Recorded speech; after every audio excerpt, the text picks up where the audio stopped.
Sorry, my studio is a little bit high. Give me 1 second. Hi. I do a little refresh on something real fast.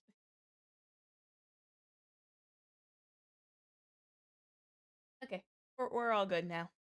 How is everybody today? It's Monday. Happy Monday. I've got the loud starting music screen stuck in my head. Give me like 2 minutes. I'm gonna fix that.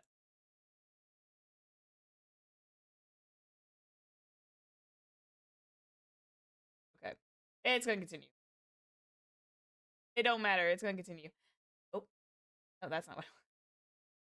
Dang it. Windows 11. Hello.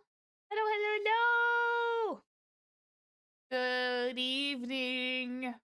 It's Phoenix Wright Day. It's the day of the Phoenix Wright. I was doing that in tune with the music because it was playing inside my headphones and I was just going along with it because I've been listening to it for the last 5 minutes. But yeah. No, I'm gonna off my headphones for a little. There we go. Now I can hear myself think. I had to turn that down in my headphones for a bit. Hi. Yeah, we're talking just chatting screen. I'm just letting it all kind of vibe and chill for a little bit. I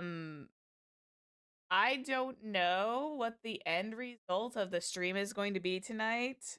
Uh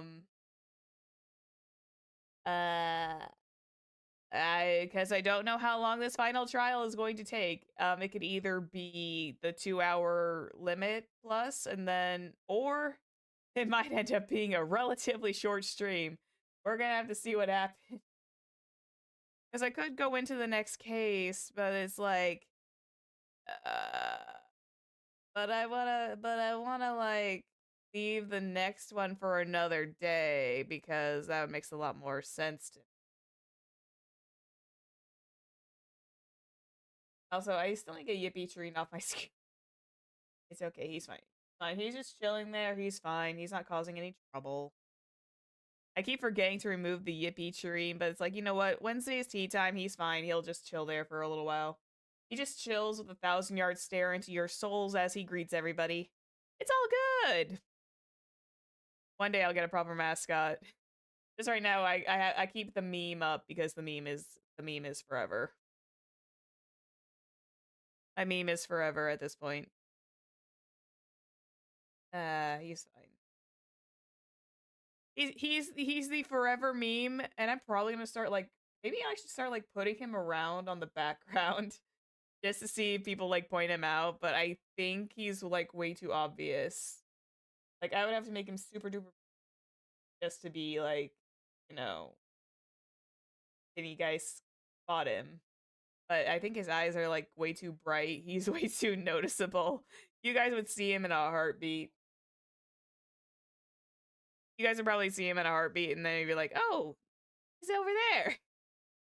Maybe I'll do that one day. Maybe I'll do that one day for just the giggles and you guys won't know which way he's gonna go into. That's a fun idea. Let's just like spot the Yippee tree in the back. Goodness. Today was a day. Today was a day, and part of my brain was just like, make him small. Yeah, I'm probably gonna make him like super small in this. Like, yeah, you guys try and pick and find him. But yeah, it has been an absolute day. I came home and I felt a little tired. I came home, I felt a little tired, but that's just the normal Monday kind of thing. I got a lot of fun small things to talk about on Wednesday. I'm really excited to share them for those who are probably not in the not in any discords with me. For those who are like discorded with me, they may know what I'm talking about, but I'll talk to you more about that later when Wednesday rolls around. It's not like super secret like ooh, Zephyr's got big like plans in the making. Ah, no, nothing like that yet. Nothing like that yet. Maybe one day in the future, but not yet. No big super duper sorceress plans yet. Although I am still working with I am trying to talk to Bubba. Um we're trying to confer a day that we can get together for a Saturday evening where we can sit and do Dungeons and Dragons character sheet building, because I've got a mental thumbnail already prepped for that and I'm just excited. I am absolutely excited to build Honkai, Star Rail, and Genshin Impact character sheets just for fun. Oh, hi. Oh, speak of the devil. Hello. Hi, Bubba. Yes, I was talking about you. I was talking about our scheduling. We gotta kind of work around just so we can make those D&D characters, because that's still in the works. It's just a matter of scheduling it properly. It's in the works. It's just gotta get scheduled properly, because times, and then because yeah, it's okay. We'll eventually, when we find a day, we will find one and we will be very happy for it. We'll find a day. When we find a day, we'll be happy. Hey yo, just letting everyone get themselves all in here and comfortable before we play game today. So yeah. Anything I want to really talk about today? I don't think so. Schedule's pretty normal this week, all things considered. I think actually next Wednesday is going to be Mighty Poll week, because I think Mighty literally comes out next week. Ooh. Ooh. Ooh. Do I have enough polls? Oh, the question is, do I have enough polls, and will the 50/50 be kind to me? I don't know. That's scary. That's actually a scary thought. I only want Mighty just for the sake of having him. That's all I want. His kit means nothing. I just want it for the sake of wanting him. That's gonna be a hard one. Okay. I'll have to think about it. Oh, I should have got myself a drink. I should have got myself some booze. Today is technically St. Patrick's Day. I should have gotten at least a one drink, but I don't have the energy to get up and go get a drink of booze, because I kind of want to keep my wits about me when I'm trying to narrate. I have this music stuck in my head. It's going nuts.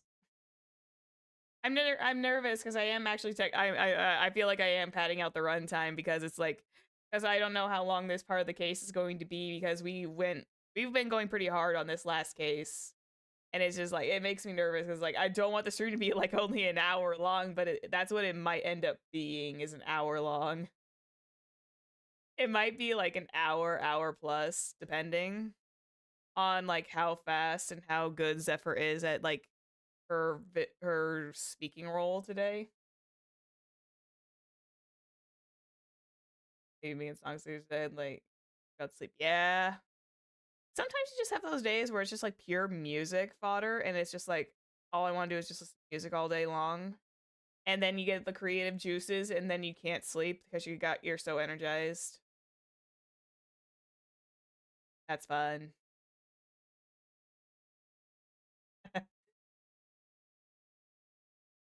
Okay, good. I do want to get like a pair of headphones at some point.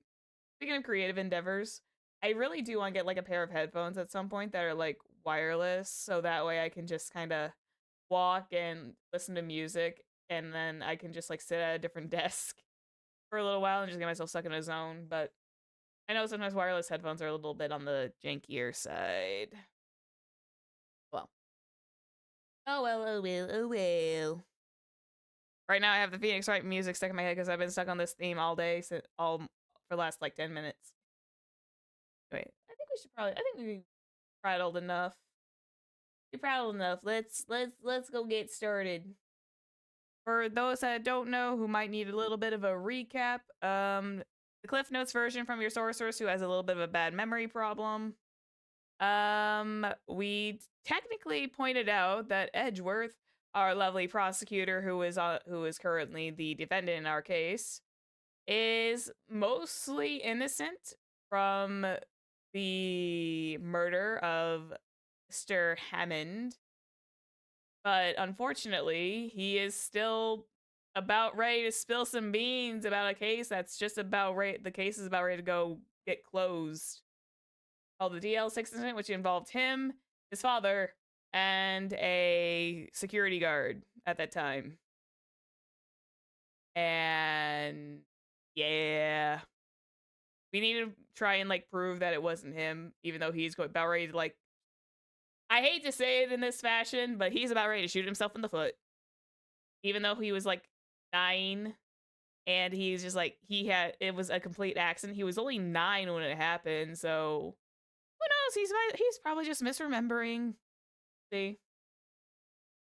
Oh yeah, because they were trapped in an elevator for like, what was it, 5 hours? Yeah, because they were technically trapped in an elevator for like 5 hours, and they were getting oxygen deprived, and that's not a healthy thing. Ew. Let me make sure everything's all set up on the right screen. 1 second, we're gonna go into a void. Hang with me for. Oh, there it is. Never mind, no void. There we go. Oh, oh. Forgot to turn on the volume. There you go. There, everyone goes. We got the volume. We got me. How we all doing? We doing good. I hope we're doing good. Ah. I turned that way too loud in my headphones. That was bad. I turned that up like super loud in my headphones, and I shocked myself like, oh, oh, yeah. Never mind. Never mind. That's something that's a Wednesday topic. Never mind. Zephyr's being crazy. Anywho, serious game faces, everybody, because we are about to do episode 4, Turnabout Goodbye's final day trial, which will either take us long or it won't take us long at all. Load the select save data. Yes. Off we go. December 25th. 28th, not 25th. That would be like Christmas Day. 9:51 a.m. District Court, Defendant Lobby number 2. We are hitting right into new. Man, this would have been so thematic if I had been less procrastinating and actually played the cases during Christmas. This is it. Judgment Day. Hey, things are gonna be settled at last. A lot of things. I really need to get my voice mod back up, so whenever Phoenix is doing this, I can kind of like do the little echo. Echo! I really need to do that and get that set on my Steam Stream Deck so that way I have that available to me. Whoa, whoa! What was that? That actually jump scared me? I was confused because then I heard zappy zap noises and I'm just like, what the what's that? Ah! What's the big idea? Sorry, Nick. I only touched your shoulder. I guess the shock hasn't worn off from the run-in with the stun gun yesterday. I don't know how he was allowed to have that stun gun on him, though. Anyhow, today's the last day of the trial. Good luck, Nick. Yeah. Thanks, Maya. This one's gonna be very stressful. It's gonna be a very stressful case. Because it's the final one. Edgeworth is not happy. What are you gonna do, Edgeworth? Are you still planning on confessing a crime when you were 9 years old? Even though you were 9? Like yeah, the flash probably didn't help much either. Oh wait, hang on, chat, you're still at the bottom. Ah! 1 second, hang on. I need Edgeworth, 2 seconds, hang on. I need to move chat around. Give me 2 minutes. I gotta move chat around. I forget to move you guys when I change from my 3DS. stuff to... There we go. Okay. That is now comfortable again. Okay, we're good. That's now in a comfy place. I genuinely forgot to put you guys in the top corner. I usually, like, I forget that I leave you guys, like, chilling at the bottom of the screen. I forget to put you up in the corner where you belong. It's like, oh, I forgot to put you up at the corner where you guys belonged. Anyway. Anywho. What's up, Oh, that's maybe... Yeah, but you know what? The sorcerer's supposed to chat in the corner.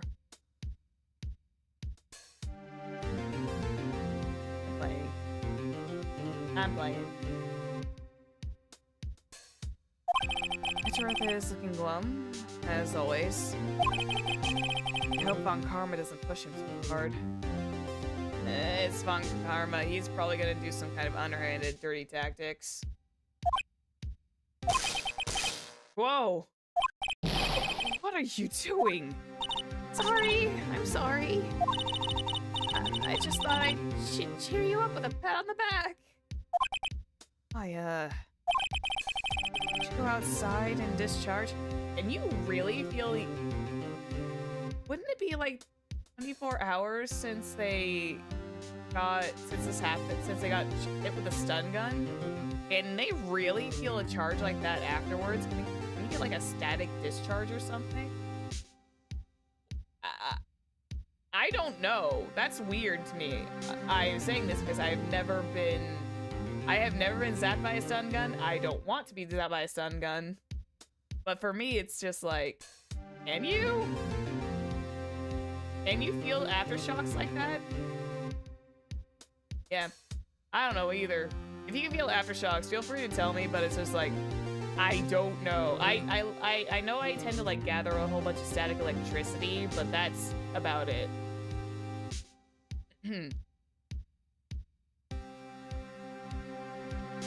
Oh, I have like a full, I have like a half full water bottle. Okay, that should handle. It's a big water bottle, so like half full. Maybe you should go outside and discharge. Right, good idea. Try not to electrocute anyone on your way out. Like, I don't know.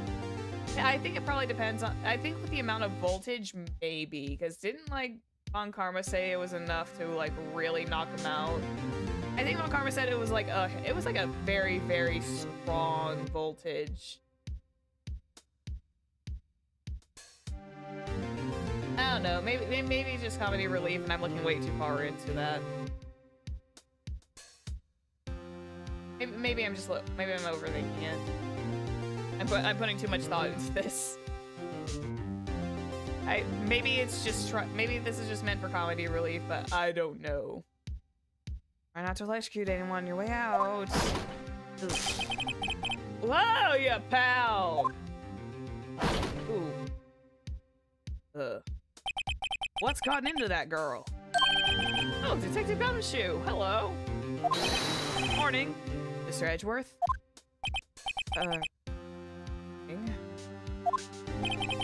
How'd it go, Detective? Have no fear. As promised, I've captured our runaway caretaker. I just brought him in. Stay the call all night, pal. Oh, thanks, Detective Gumshoe. You must be tired.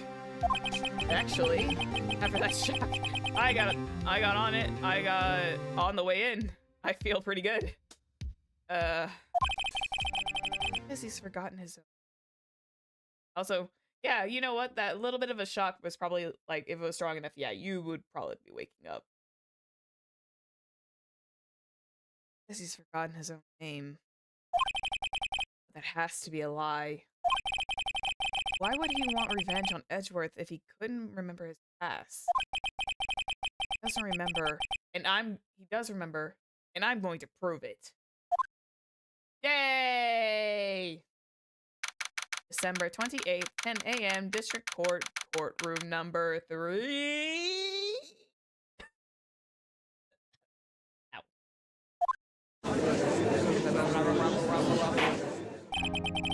Court is now in session for the trial of Miles Edgeworth. Wow, I really got into that role like immediately. I think I hang around Judge too much. I think I've gotten into the whole role of it. Fantastic. Court is now in session for the trial of Mr. Miles Edgeworth. The defense is ready, Your Honor. And as always, Von Karma is a big stickler in this mud. Prosecutor. Why can't we never get the prosecutors to say anything properly? Ah, why? Hang on. One sec. Here it goes. It's like the prosecutors like have this. Unless you're Winston Payne, all the prosecutors on this lineup just tend to be very quiet and like foreboding. And I'm over here like, we're at least trying to do our jobs.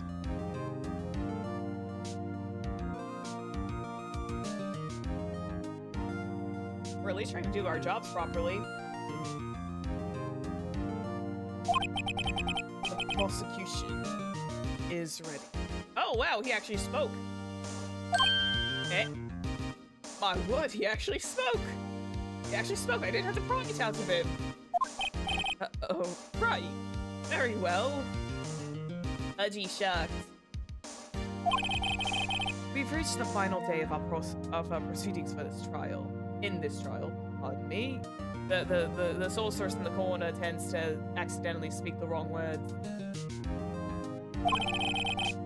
I ask that the prosecution submit decisive evidence. Understood. Eh?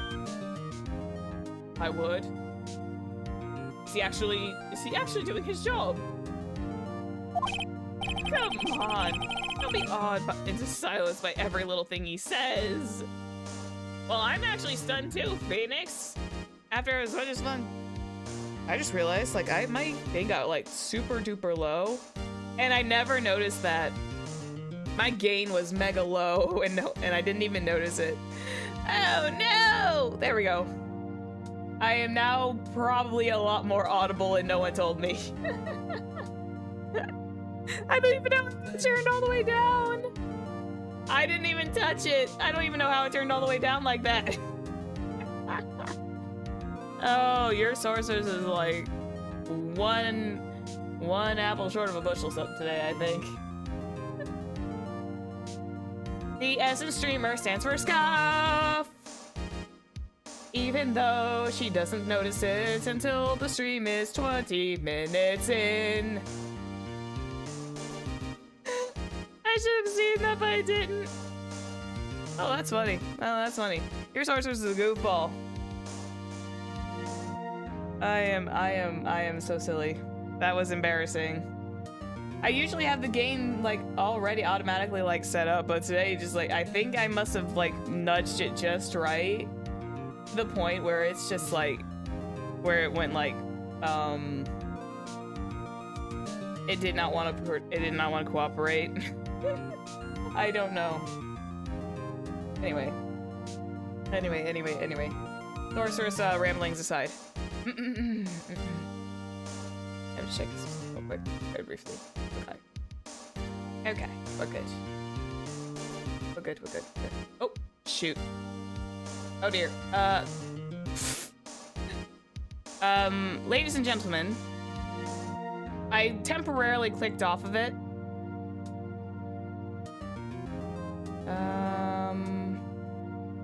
I accidentally, hang on one second. Okay, one moment. Please hold.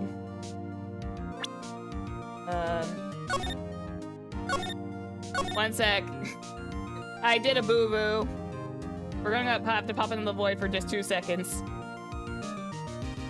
No, don't turn off OBS. Give me 2 minutes. So what happened was, because my dual screen, technical difficulties, give your Sorceress 2 seconds.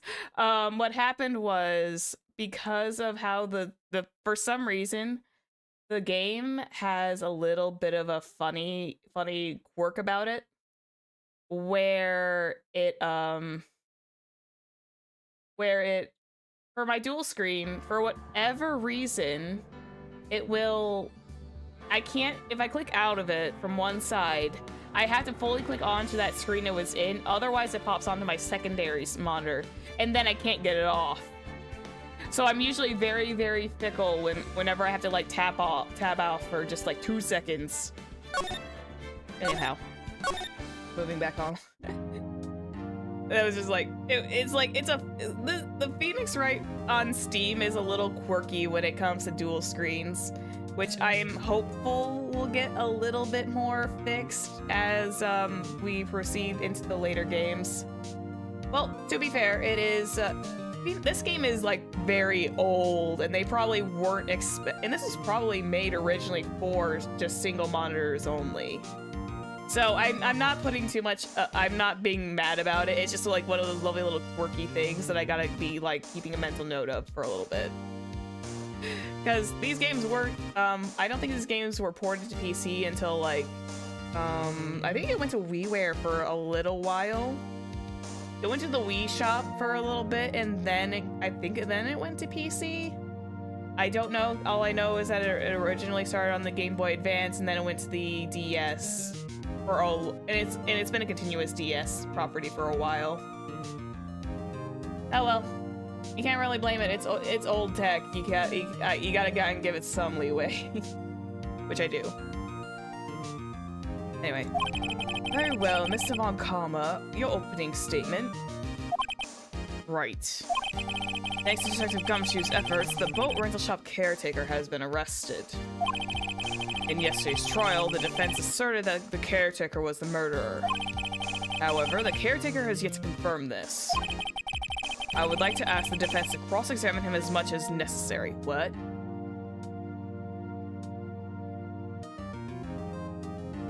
Wait, what?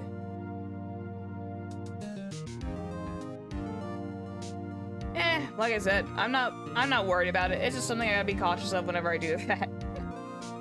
I'm usually very smart with it, but sometimes I just have little slip-up days. It is what it is. I just gotta work with it. I actually think about being a streamer, so I'm just gotta work with it. But yeah.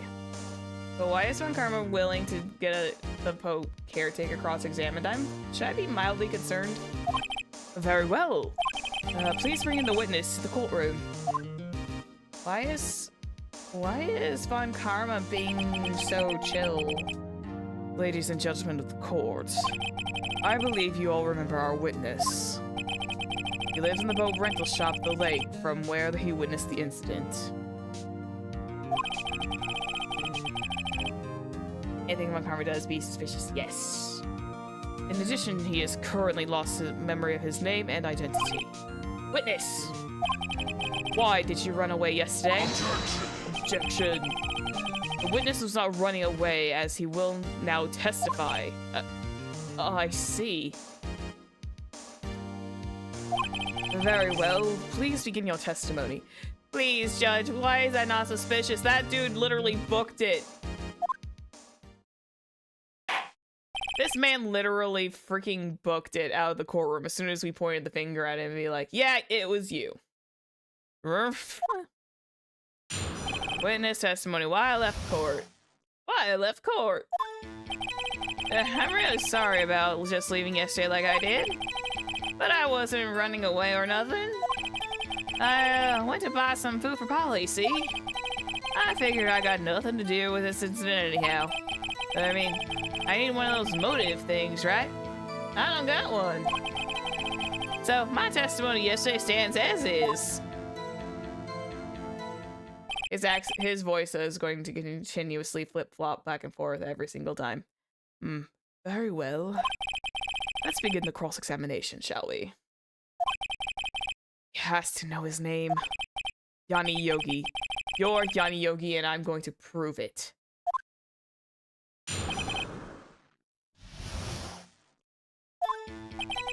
I just thought about you leaving yesterday like I did. I wasn't running away or nothing. Hang on, what evidence do we actually have remaining to us? Robert, the autopsy, photograph of the scene, the bullet. Ooh, we really don't have much.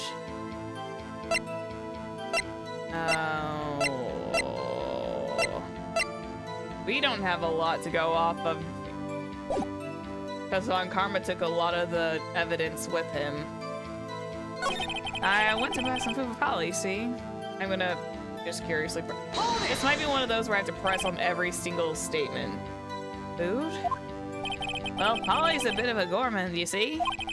She only eats these high-end quality bird pellets from France. They only have them in the big pet shop downtown. But you weren't arrested until this morning. Why didn't you go back to the caretaker's shack?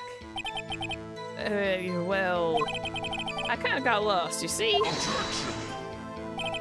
The witness has trouble remembering things sometimes. When the police apprehended him, it was on his way back to the shack. Yeah, but like, for almost 24 hours? Yeah, right. Nice try, Von Karma. No one's gonna believe that. I see. So he was lost. Of course, the judge will. Because it's the judge. He tends to, like, agree with anything the prosecution says. He flip-flops. He is a big old flip-flopper. Please, Your Honor, come to your senses. He was gone for 24 hours! Or at least 12. I don't know how the time works. I think I got much of the sense anyhow.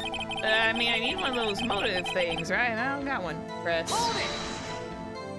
How can you say you had no motive? I say you do. You had a grudge against Edgeworth, the victim, and the victim, Robert Hammond.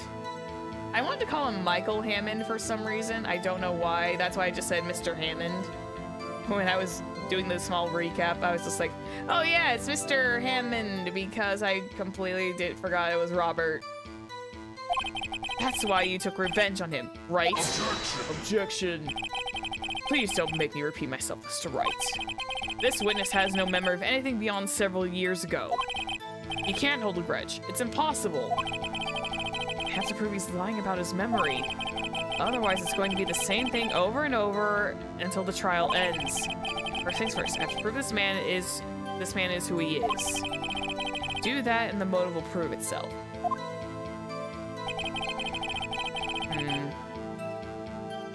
What do I have on him?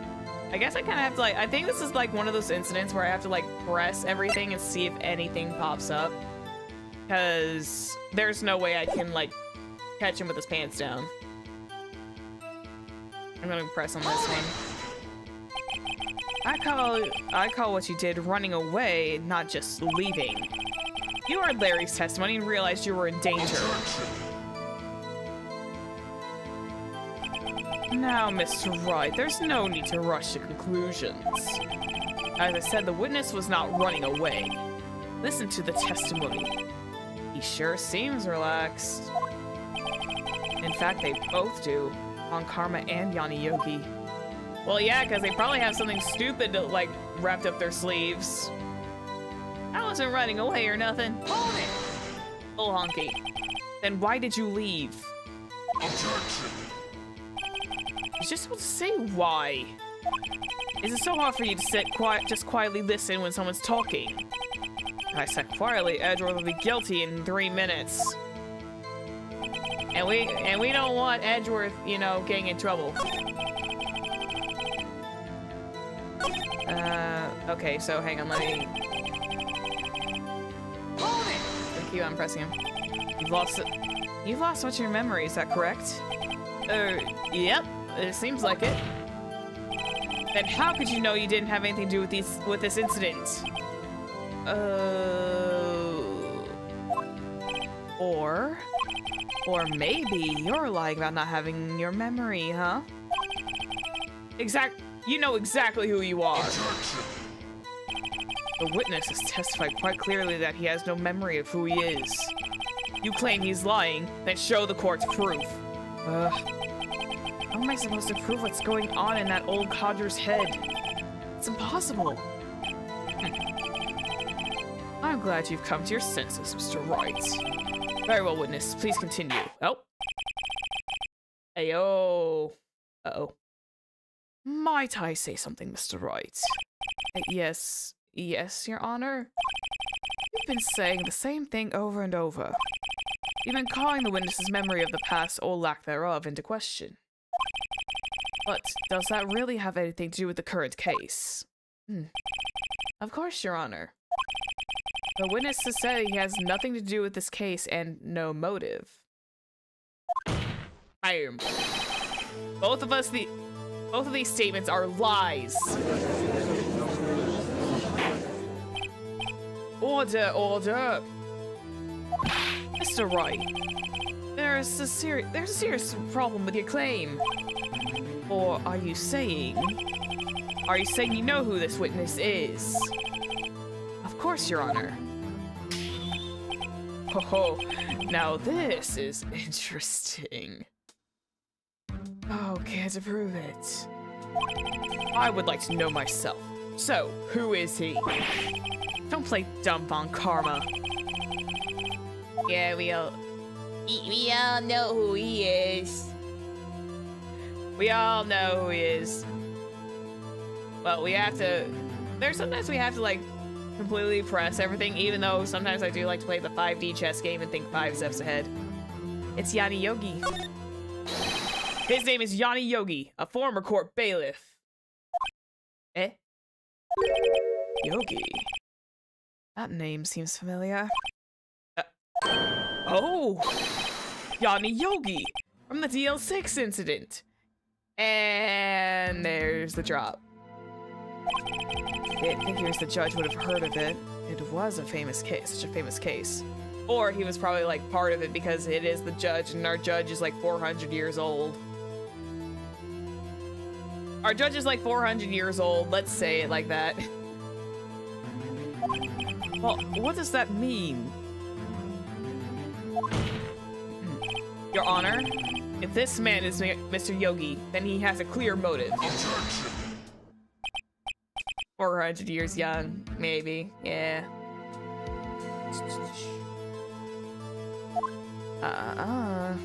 Oh wait, that's the wrong tone. Jumping to conclusions again, Mr. Wright. This witness is Yanni Yogi? Fascinating. However, how do you propose to prove this to the court? Oh. This is the court of law. As you may recall, you need proof.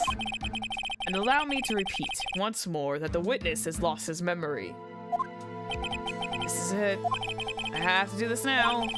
If I can't prove he's Yogi right here, right now, then I've got nowhere else to go. Nick, how are you gonna prove it? How can you prove that he's Yanni Yogi? It's okay. It's actually quite simple. Your Honor, please take this man's fingerprints. Oh, here's the fingerprint thing. Then we'll compare them to the fingerprints on the file for Yanni Yogi 15 years ago. I see. That makes sense.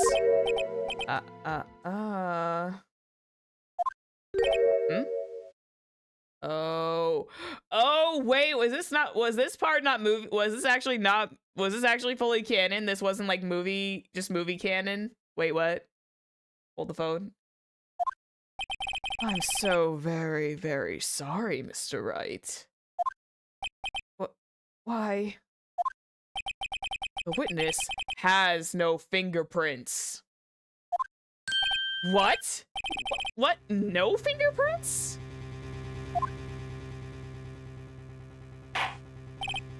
You see, before I worked as a caretaker, I worked at a chemical plant. I burned my fingers working with the stuff. Yep.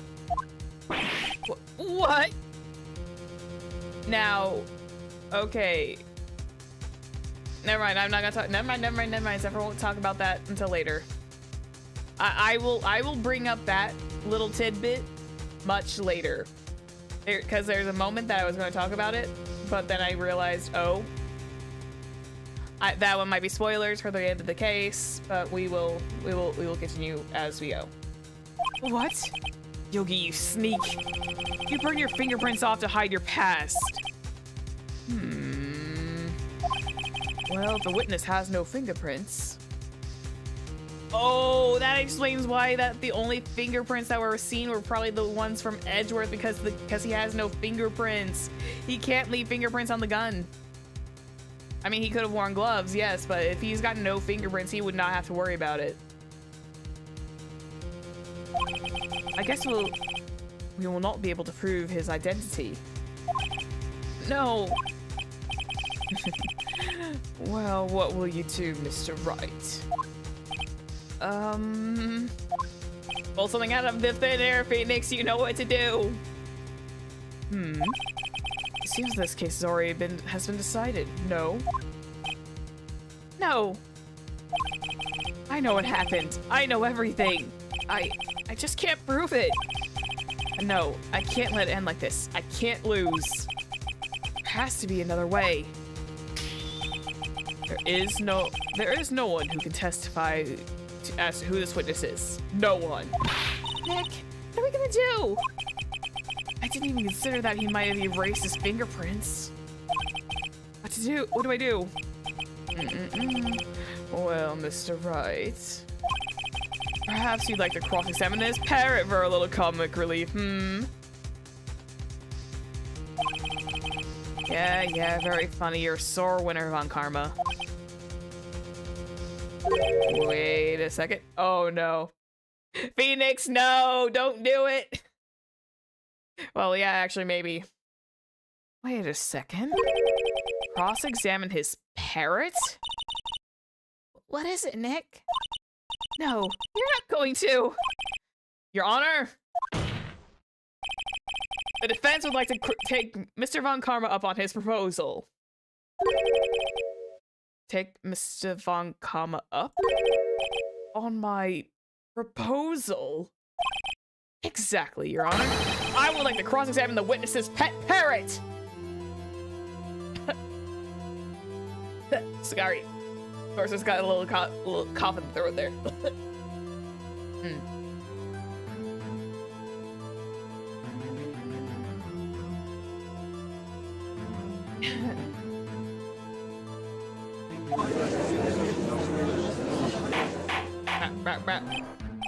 Order!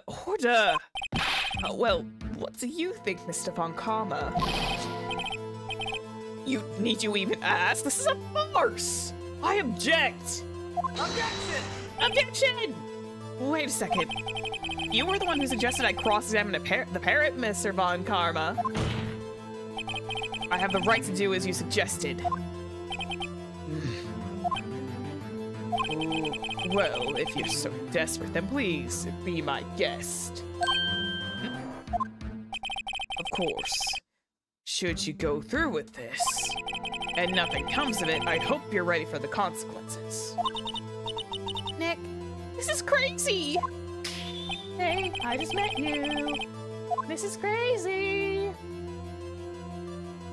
But here's this parrot. Go cross-examine anyway. No, that didn't work very well. That didn't work very well. I had the tune going, and then it kind of like fell flat. And then it kind of fell a little flat. My bad. Well, still want to go through with your little game? Yay, cookie! Nom nom nom nom nom nom. Okay, I need to get I should get like a Zephyr cookie emote for like a reward whenever I do whenever I do fun things for trying. That should be an emote on the list, just giving the sorceress a cookie. So, how are we gonna do it? Thank you, Conway. No. Ooh. No. Thank you, Conway. Happy St. Patrick's Day.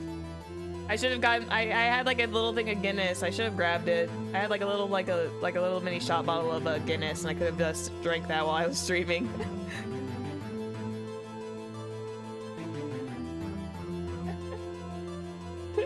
Bring a moment. It's fine.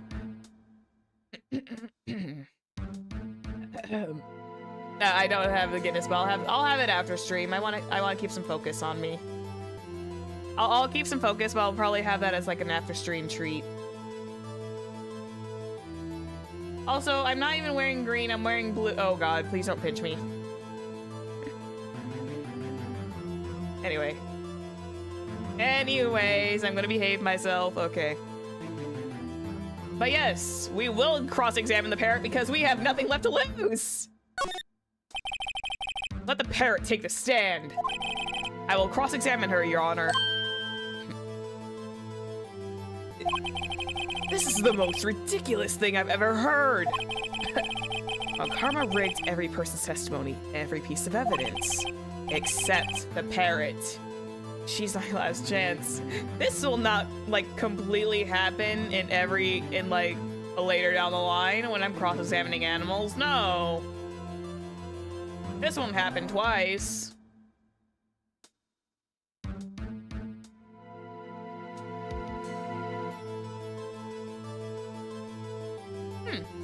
Oh, that's an interesting thing.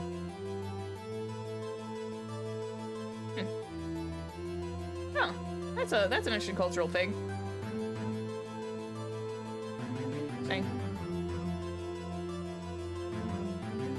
I mean, do I get away with it? Blue is technically a shade. Okay. But yeah, we're good.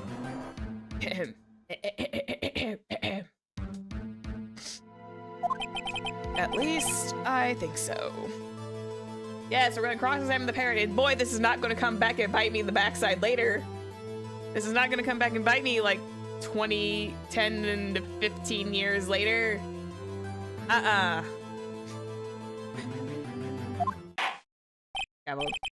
Bailiff, bring in the parrot. Dear God, this is really a kangaroo court. Hey, Paladin! Now you guys get to hear me squawk and be annoying. Really nothing can go wrong. That's quite a bird. Please tell us your name.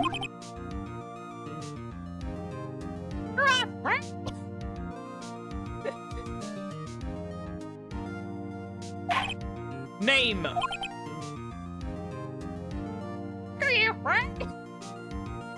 Okay. The witness is ignoring me. It must hurt to be ignored by a bird. Yeah, that whole bring in the parrot is probably the last thing the judge ever anticipated doing. Oh, I have a, hang on one second, I got a notif. Okay.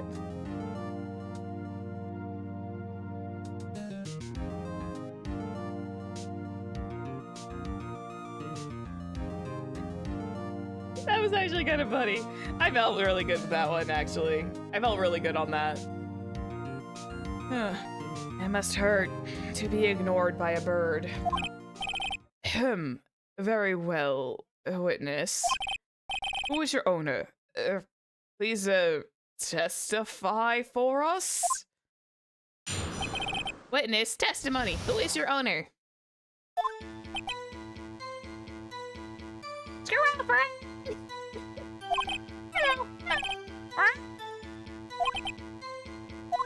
That's it. Certainly the most concise testimony we've had so far. Very well, begin your cross-examination. Right. What are you gonna do, Nick? I don't know! What do we do, Maya? Poor Phoenix is probably stressing. He's gonna get gray hairs. The sorceress is taking the wheel in his brain. He's just like, what the hell do I do? The sorceress is just like the inside out and just like taking control of his brain and being like, what do? I think this one you definitely have to press on each statement.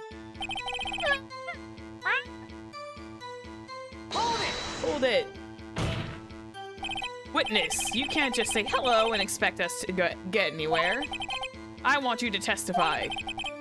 Maya, you talk to her. Right. What do I say? Have we forgotten something? As I recall, 2 days ago... Holly! Holly! Ooh, excuse me. I lost my Maya voice for a second there. Have we forgotten something? Don't forget DL-6!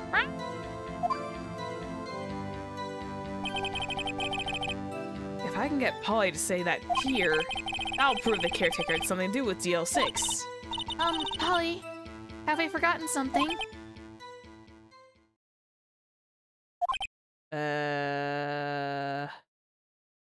Oh no. Uh-oh, Smoodlos. Uh-oh. What you're supposed to say? Forgot something we forgot. Uh-oh. Oh no. Oh no. Uh-oh. It's not working, Nick. She won't say it. This is ridiculous. Why won't she say it? Something the matter, Mr. Wright. Oh no. Wait. Don't tell me Von Karma expected this. He couldn't have retrained the parrot. Could he? Did he train her not to respond if we asked if we've forgotten anything? Can you retrain a parrot that fast? I do not have a parrot and I don't intend to own one. But, like, can you? Can you retrain a parrot that fast in like a 12-hour period? Like I said, don't make me like looking way too far into it. Well, I'm putting too much IRL logic in here. I think I just need to go by video game logic. What do I say? What's your name? Maybe I should get her to say her name. I might just talk to therapy though. Polly, what's your name? Polly, Mr. Wright, I think we've established that this parrot's name is Polly. Does this have anything to do with her owner's identity? Of course. Yes, it does. Huh. Fascinating. You claim this parrot's name will prove her owner's identity. Then show us this proof. Nick, don't you think you're taking a bluffing a little too far? Listen. We're not here to answer the question of who is the caretaker. We're here to prove that he is Yanni Yogi. All we have to do is tie the name Polly to Yogi. Your Honor, the proof that the parrot reveals is... Proof that the parrot's name reveals the caretaker's identity is...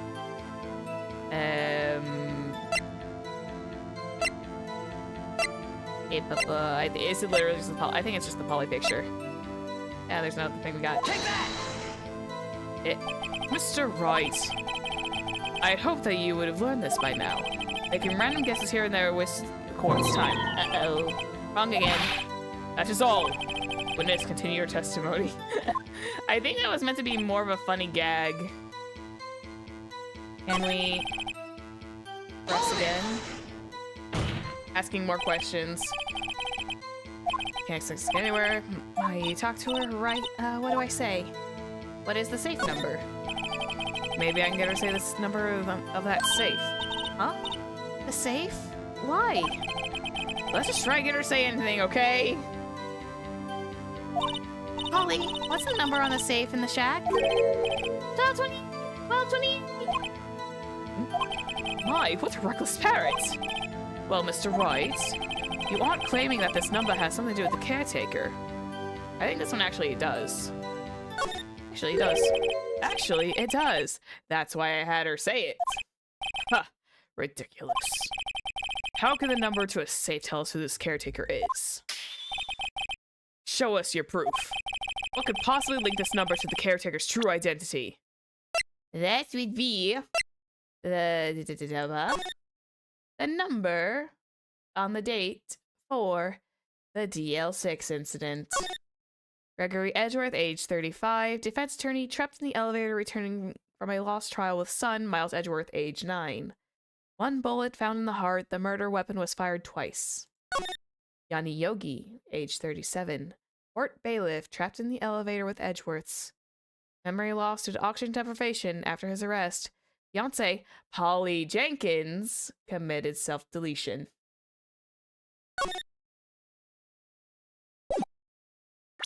That would be the proof is in the DL-6, baby! Take that! The DL-6 case file. What is this obsession you have with that case? Mr. Wright. Where in this file is something relating to the safe number?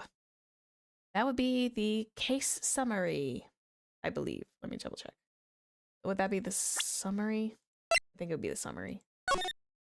Yes, it would be the summary. I just need to double check, make sure I had the thing correct. The case summary. It's on the case summary page. The case summary. Specifically, the date on which the DL-6 incident occurred. The date of the incident. December 28th. Why, that's today's date. 15 years ago. And the number on that safe is 1228. Ah. He used the date of the DL-6. Whoa, I was trying to go into the judgy voice. Wrong voice, Zephyr. What you doing? The wrong voice. He used the date of the DL-6 incident as the number for his safe, Your Honor. That's how important that date was to him. I see. It certainly is an interesting coincidence. People often do set secret numbers to dates. Bah, this is not tangible proof. My ATM card's number is set to 0001 because I'm number 1. Dude. Dude. I can smell the narcissism from here. Ah, I can smell the narcissism. Oh, it's delicious. Oh, it's so delicious. I can smell it from here. Ugh. And it's pungent.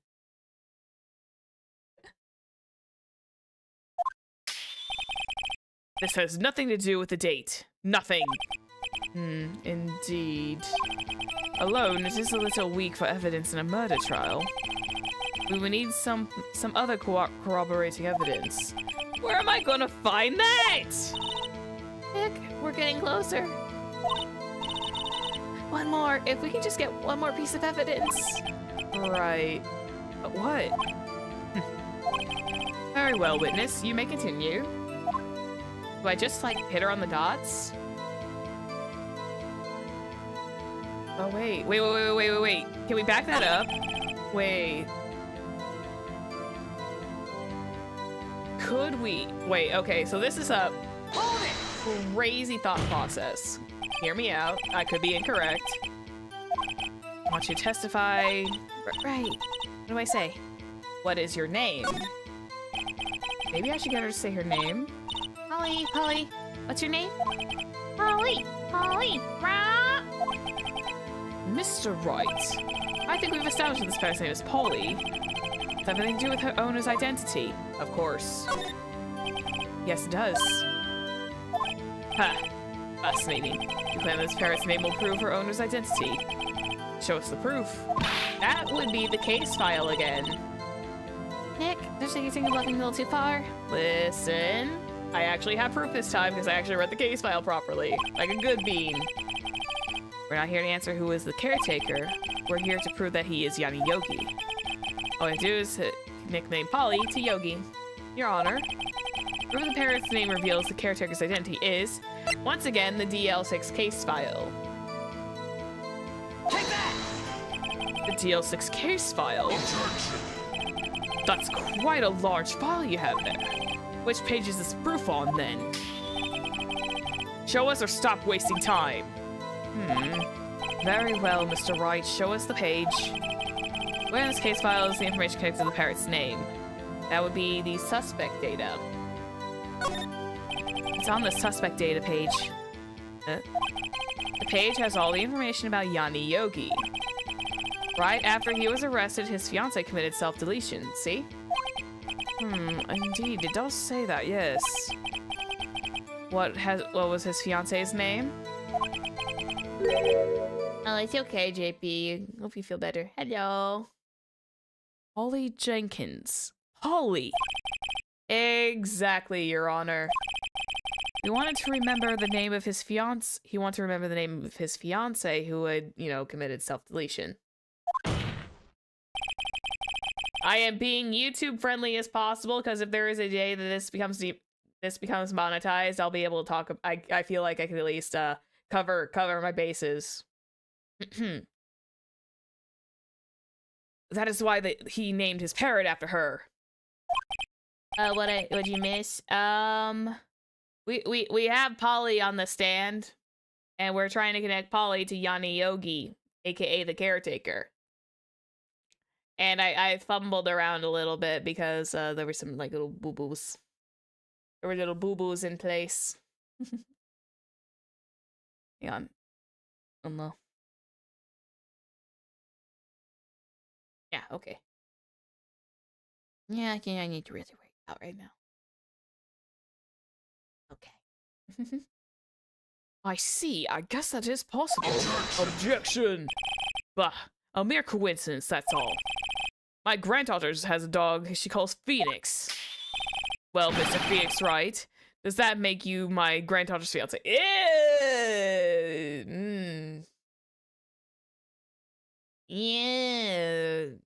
Hey, oh, yeah. Why does that have very, never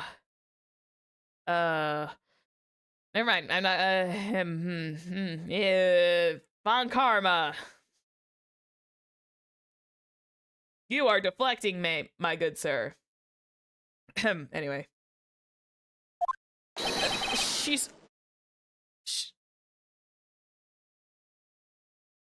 I forgot this line was in here. I forgot this line was in here. I think this is like one of those lines I completely forgot. Oh my goodness. Oh, that is a stretch, Karma. She's only 7 years old. He's trying to essentially deflect, and it kind of works a little bit. My brain had a little bit of a what the fuck moment. He's deflecting. He's trying to say, "Oh yes, you are similaring this name Polly to this dead woman to make a point is like, my granddaughter has a dog named Phoenix. Does that mean you're her fiance, even though she's like 7 years old?" Nah. This is like one of those like really, really old lines. I think he was mainly trying to deflect on that. He was really deflecting on that. That was just pure like deflection. Trying to like say, yeah, no, this ain't happening. That's enough. I think we've reached a conclusion here. This is a mere coincidence, that's all. True, that is a possibility. However, two coincidences at the same time seems more like a pattern to me. What are you saying? Summon the caretaker of the boat shop. Immediately. Unkshu. Witness. Tell us your name. Objection. Wait! This witness doesn't remember. No, it's okay.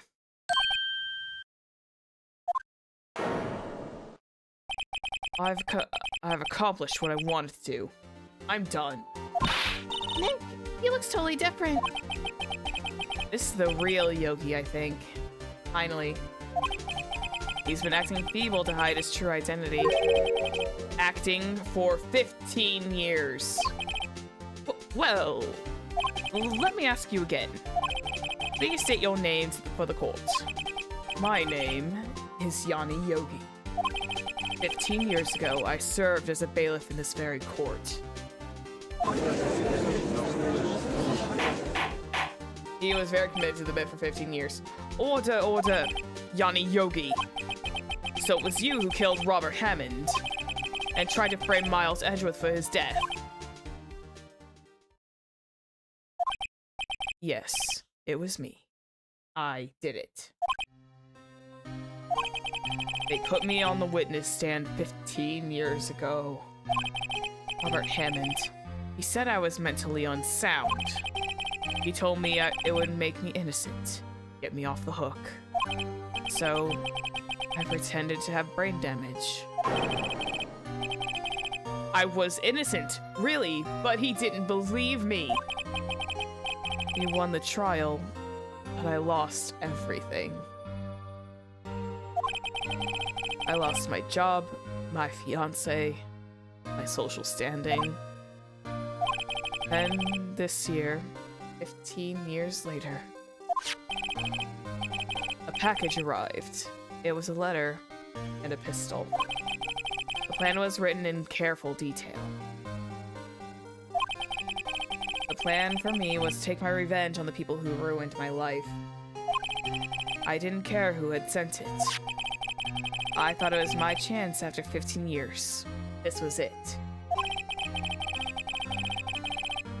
Finally, a chance to have my revenge on Robert Hammond and Miles Edgeworth. I have no regrets. Wait a moment! Revenge against Miles Edgeworth? What do you mean? I'm not at liberty to speak on that matter. Why don't you ask Mr. Edgeworth yourself? Anyway, I admit it. I was the one who killed Robert Hammond. Von Karma, where is Mr. Yogi? Under arrest, Your Honor. I saw no room for error in his confession. Then the defendant Miles Edgeworth is innocent, in this case at least. Very well. Will the defendant please take the stand?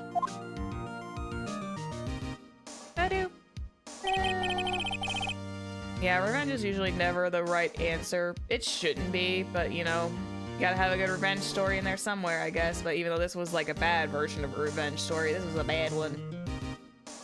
There were a few mysteries left unsolved. Still, you are cleared of suspicion for this particular case. So I would like to pass judgment on the murder of Mr. Robert Hammond.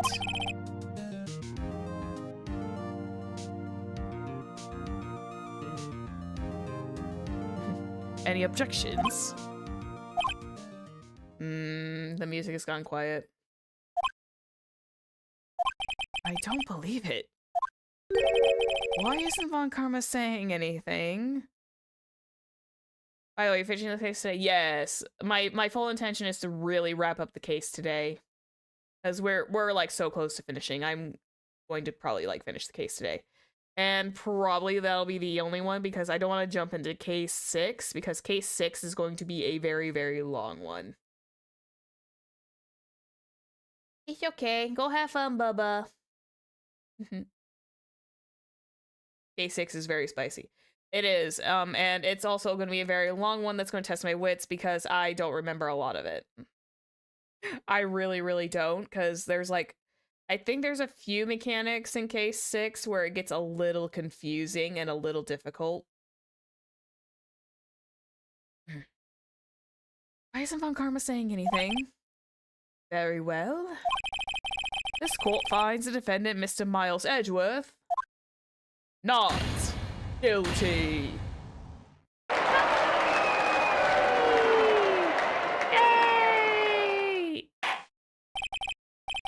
That is all. This court is adjourned. Wait for it. Objection! Objection! Did someone just say objection? It wasn't Von Karma? Wait, but that means uh-oh. No. Edgeworth? Your Honor, I object to your judgment. What do you mean? I'm not innocent at all, and boy is he really big for that witness stand. I'm not innocent at all. As we heard, Yanni Yogi killed Robert Hammond in revenge. But revenge for what? Nick? Edgeworth is trying to confess? going to say he's guilty! He's going to tell them he was the murderer in the DL-6 incident. He's going to tell them he killed his own dad. Uh-oh. What do I do? No. Raise. Object. Edgeworth, you're already off the hook. Stop. Edgeworth, you're already off the hook. Don't shoot yourself in the foot. The judgment has already passed. I object to Edgeworth's outburst. Oh, wait. Von Karma's going to turn this on its head because we allowed Larry. Oh, no. This is going to get turned on its head because technically speaking, he was declared guilty. And then we had Larry bust in and be like, I object to this ruling. Uh-oh. That's going to come back and bite us, isn't it? Oh, I just realized that's going to come back and bite me in the backside.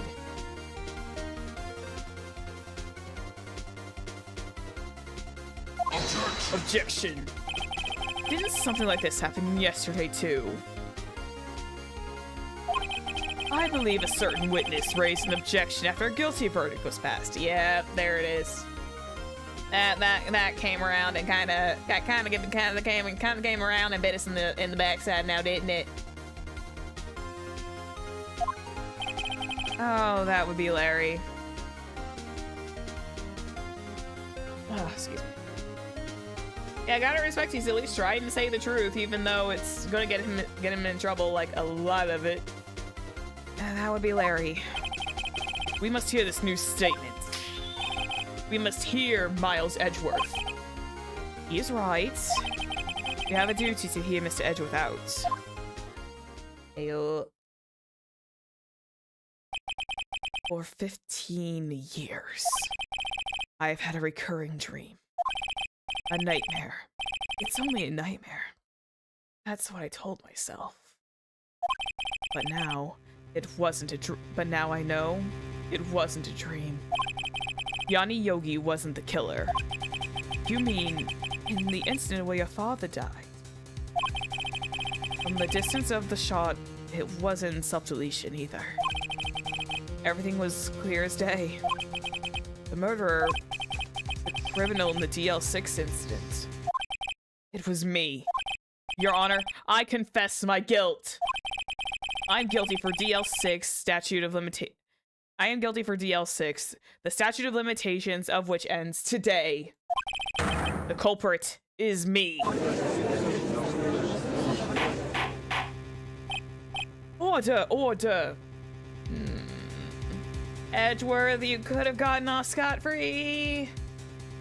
Oh, he probably wouldn't want to bear the air of a guilty conscience, so he had to say something. You gotta respect it. He did it before the guilt like fully ate him up. Because he could have gotten off scot-free, walked away, but he probably would have felt the immense amount of guilt afterwards.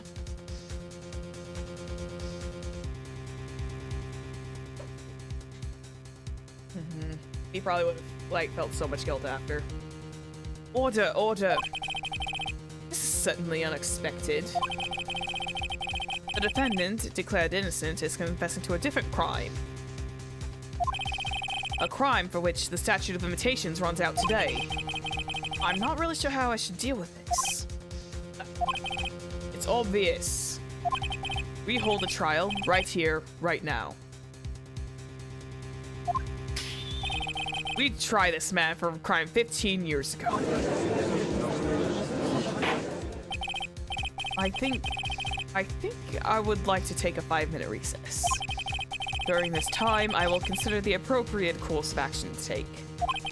Court is adjourned. December 28th, 2:24 p.m. District Court, Defendant Lobby Number 2. I'm sorry, right? I just wasted all of your efforts. God, I need to give Edgeworth some head pats. He kind of needs them. He needs a little bit of whooshu whooshu. He needs hugs and a little bit of whooshu whooshu.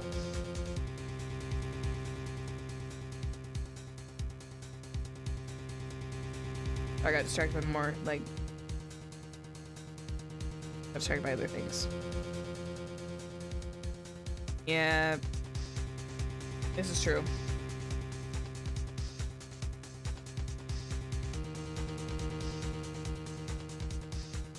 Yeah, that's very true. It would eat him up if he didn't try confessing. Agreed. Mr. Edgeworth, I don't believe it, sir. I mean, you kill your dad? I didn't want to believe it myself, detective. But it is the truth. I deserve to be punished. Even though you were 9. You were 9. You had no idea what was going on. If I remember correctly, all he could do was go by sound at that point, because wasn't it like also like really, really dark?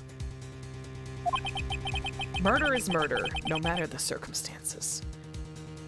Yeah, he could be misremembering it since it was ages ago. Yes, it's also true. This is crazy! Just crazy! Huh? Nick? What are you doing? Huh? Oh. I was just reading through the court record once more. I'm getting my case ready. Your case? For what? Huh? Isn't obvious. I'm gonna prove that Miles Edgeworth is innocent. What are you talking about, pal? He just admitted to it. He confessed that he did it. In court.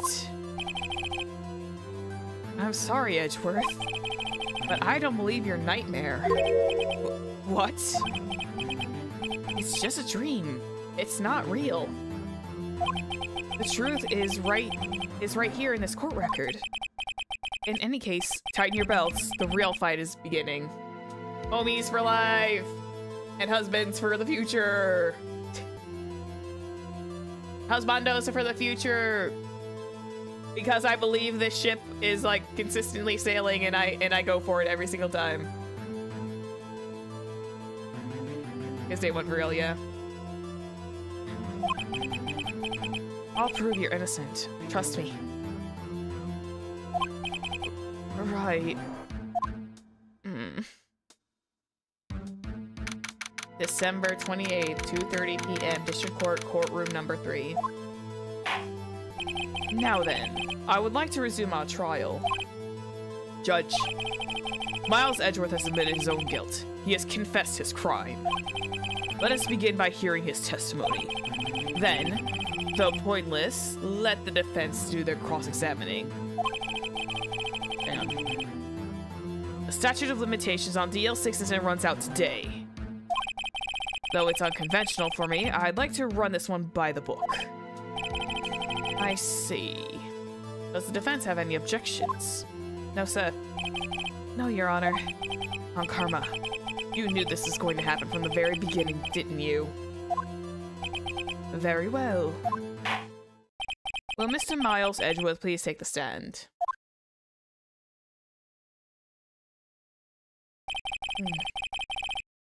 Will the witness state his name and profession? Miles Edgeworth. I am the prosecuting attorney. Oh, Von Karma's forged evidence. He is forged evidence and bullied testimony. That man is not that's how he gets his winning streak. Yeah.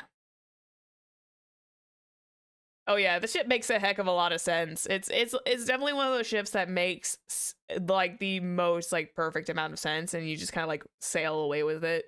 It's like the #1 in the Phoenix Wright group. Miles Edgeworth. I'm a prosecuting attorney. Mr. Edgeworth? 15 years ago, you mistakenly killed your own father, Gregory Edgeworth. Is this correct?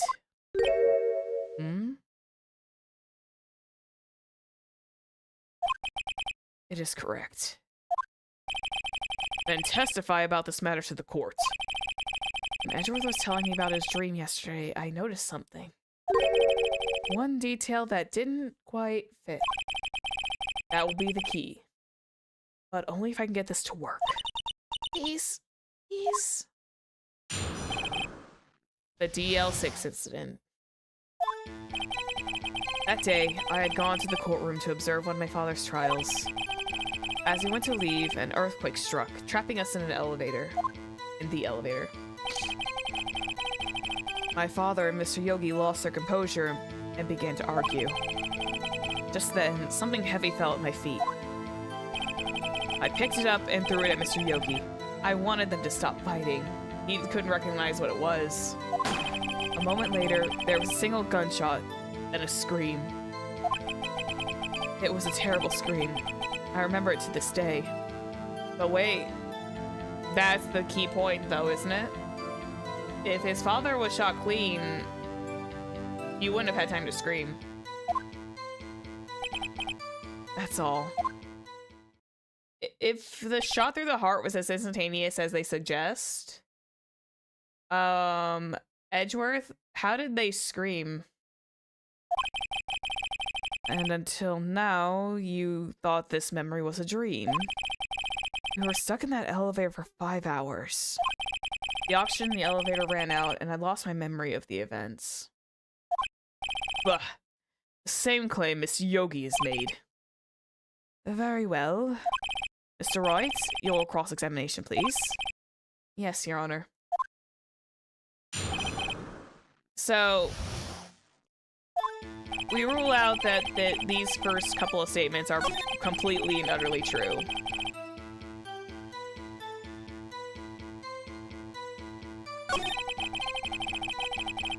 I believe that this is also a true statement. Something heavy fell on my feet. Let's press him on this one. Do you know what it was? What was it? A pistol. I assume it was the bailiff Yanni Yogi's. The safety must have come off when it fell from his holster. And you picked it up. What happened next? Okay. Picked it up and threw it at Mr. Yogi. So he was fully aware it was a pistol. Okay. I wanted them to stop fighting. One later, a single gunshot, and then a scream. Hold it! Edgeworth, the gun fired once? Yes. I think after I threw it, I lost consciousness. Since then, they've echoed in my head every day. The gunshot and that horrible scream. The scream. It was a terrible scream. I remember it to this day. Can we press him on this one? I am pressing him a little bit on these just in case. To this day. Yes. I can practically hear it now. I doubt I will ever forget that scream as long as I live. There it is. The one part of the testimony that clearly contradicts the evidence. I don't know what that means. I better find out and quick. Okay. This would be... single gunshot and then a scream. Hang on. Shot 3 times, Edgeworth's right hand, but... I believe they said this fired twice. Air in the elevator with oxygen depleted. The murder weapon was fired twice. Keep that in mind in the victim data. The gun was fired twice. Objection! Are you sure you only heard one gunshot? Yes, I'm sure of it. I heard the shot and the scream. Then everything faded. I was unconscious until the rescuers came. I see. No, Your Honor. Unfortunately, you don't. Look at this file one more time. This plainly contradicts the witness's testimony. Objection. You do enjoy dragging that old file, don't you? Well, I'm sorry, Von Karma. Somebody stole like 90% of my other stuff.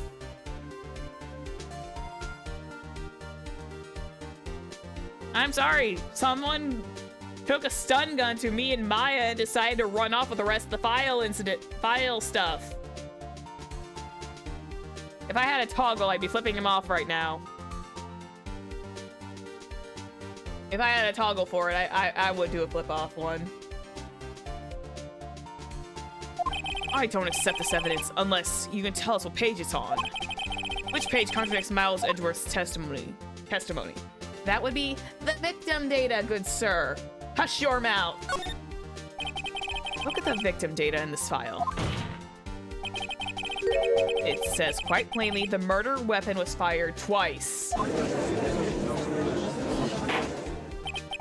Miles Edgeworth only heard one gunshot, yet the murder weapon was fired twice. The first shot was the accidental firing when the pistol was thrown. So who fired the remaining gunshot?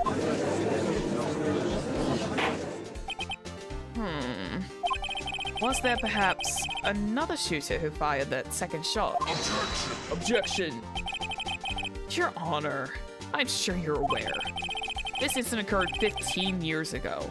The evidence is dated. The pistol did fire twice. However, we do not know when the second shot was fired. But it had to have been in close proximity. It might have been fired the day before the incident. There is no proof that the second shot had anything to do with this incident. What? Uh-oh. Oh. I see. You do have a point, Mr. Wright. The murder weapon was fired twice, as we have heard. One of those shots was fired by the defendant, a boy at the time. Do you have any proof that the other shot fired had something to do with this case? One sec, do we? The ballistic markings, maybe? Because, wait, was it? Wait, found the ballistic markings match the murder weapon's barrel. We have 2 bullets here. Yes? Your Honor, I think I will be able to show you proof. What? Impossible! It's okay. Now, Mr. Von Karma, save your surprise for after you've seen the evidence. Very well, Mr. Wright, show us your proof. Do you have evidence that the second firing of the pistol is related to the incident?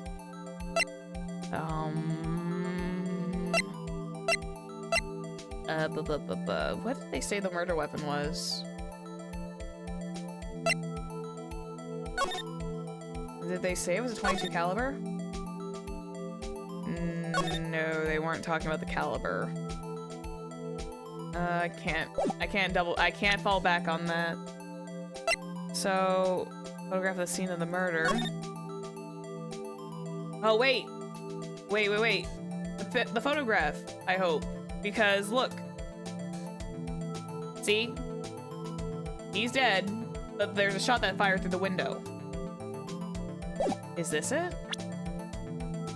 Take that! Look at this photograph. Ah, got him! This photograph is the scene of the crime. Oh wait, I was reading Judges. Look at this. I will never ever, I will like literally start pulling. Look at this photograph. Every time I see it makes me something. I was gonna say laugh, but this is a murder photograph. We kinda this ain't something to laugh about. This is the photograph of the scene of the crime 15 years ago. I can see the victim lying there as Gregory Edgeworth. This proves the murder weapon fired twice at the time of the incident. The photo proves it. So, let me get this straight. This photo proves 2 shots were fired. Where? Your Honor, please get a clue! Get a clue. Oh, wow, that sounds old. Show the judge the contradiction in the photo. That would be this little bullet hole right up there. Take that!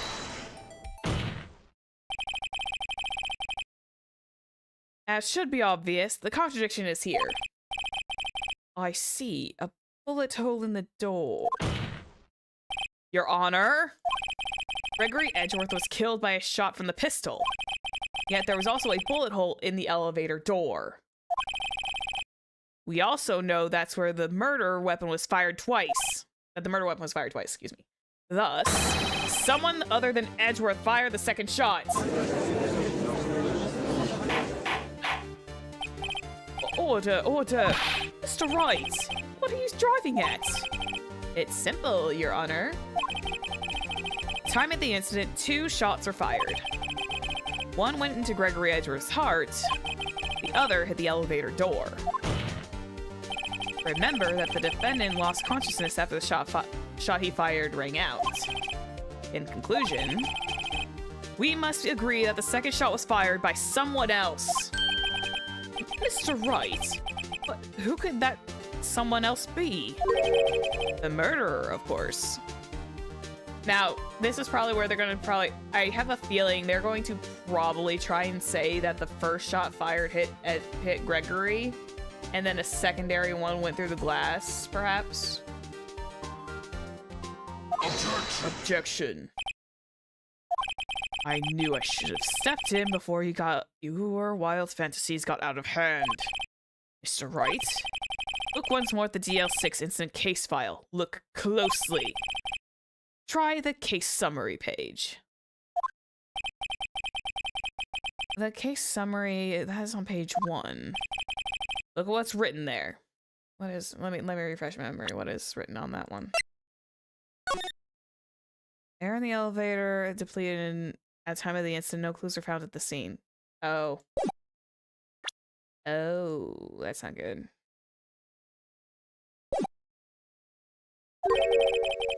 Not a single clue was found on the scene. Oh. If the pistol indeed had been fired 2 times, then the other bullet would have been discovered on the scene.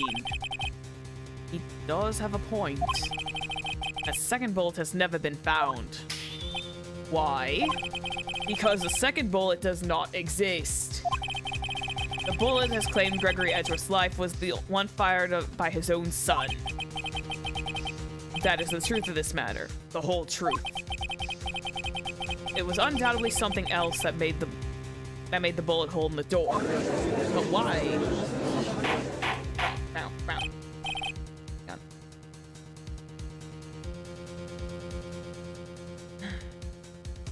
Order! I will have order! Mr. Wright has proven one thing to us quite clearly. That the murder weapon was fired twice at the time of the incident. However, as Von Kama says, the second bullet fired was not found. It is highly unlikely that the police merely overlooked the second bullet. So, all we have is the single bullet fired. I'm afraid I have to discount the defense's claim. I praise the judge for his wisdom in this matter. How did this happen? I don't believe the second bullet didn't exist. Was I wrong? Have I been wrong about this whole incident? What are you doing, Nick? Why aren't you raising an objection? Oh, we're kind of stuck, aren't we? I'm sorry, Maya. What? It looks like I was wrong. Nick? If the second bullet wasn't there, then all my conjectures are for nothing. No. But you said you'd do it, Nick. You said you'd get Edgeworth declared innocent. I'm sorry. It's just, when I saw the photograph, I thought that 2 shots had been fired. I was certain of it. I thought I'd won. I thought there was another person, someone else who fired the killing shot. But now, I was wrong to think it could be that simple. This case has stood unsolved for 15 years. Nick. Well, it seems that we have finally cleared up this incident. Only 1 bullet was found on the scene of the crime. That shot was fired by Miles Edgeworth. Precisely. I would like to ask one thing of Miles Edgeworth before passing my verdict. Have you been paying attention to the trial so far? Yes, Your Honor. Do you have any objections? No. No, I do not. So you killed your father, though it was not your intention? Yes, I did. Oh no. He's accepted the guilt. Very well. The statute of limitations on the murder of Gregory Edgeworth runs out today. Therefore, I must pronounce the verdict on the defendant today right here. Right now. Indeed. Does anyone have any objections? I've been here before. It's just like my first day in court. There are so many things I know I should be saying. But my mind's gone blank. I can't find the words. Mr. Wright. Oh, we're winging it. Oh, we're winging it now. We're winging it. Objection! Fake it. Your Honor. I object.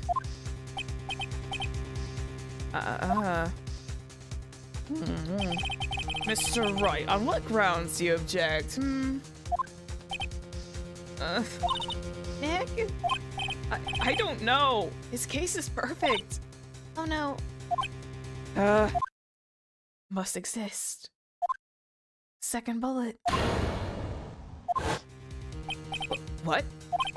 What did you say? Nothing. The second bullet must exist? But where? Someone took it. Oh, I had to chill. Oh my god. Oh, Zephyr got goosebumps. Oh, Zephyr got the goosebumps on that one. Zephy got the goosebumps with that one. Oh, that was good. I actually never felt the goosebumps rise up like that when I was starting to do that. Oh my, that was interesting. Ooh, that's crazy. It seems waiting is not going to produce any ounces from Mr. Wright. Wait, Your Honor. The second bullet. It existed. What? Oh, we just had proof that it did not exist. I realize that, Your Honor. I'm really grasping here. It's just someone took it from the scene of the crime. That's what happened. But who? The murderer. Objection. The murderer? Then tell us, just who is this murderer? I'm still thinking about that one. So the criminal took the second bullet. But why? First of all, how would they have found it? It's not easy to find a stray bullet, Mr. Wright. There would have to be some pressing need for the murderer to search for the bullet.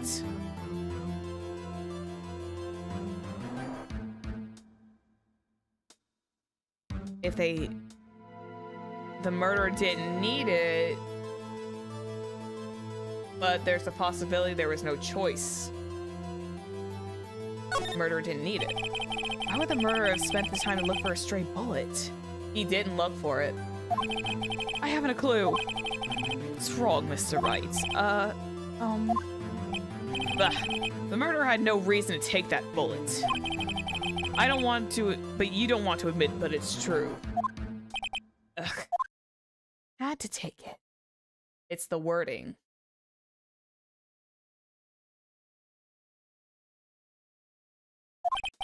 Had to take it.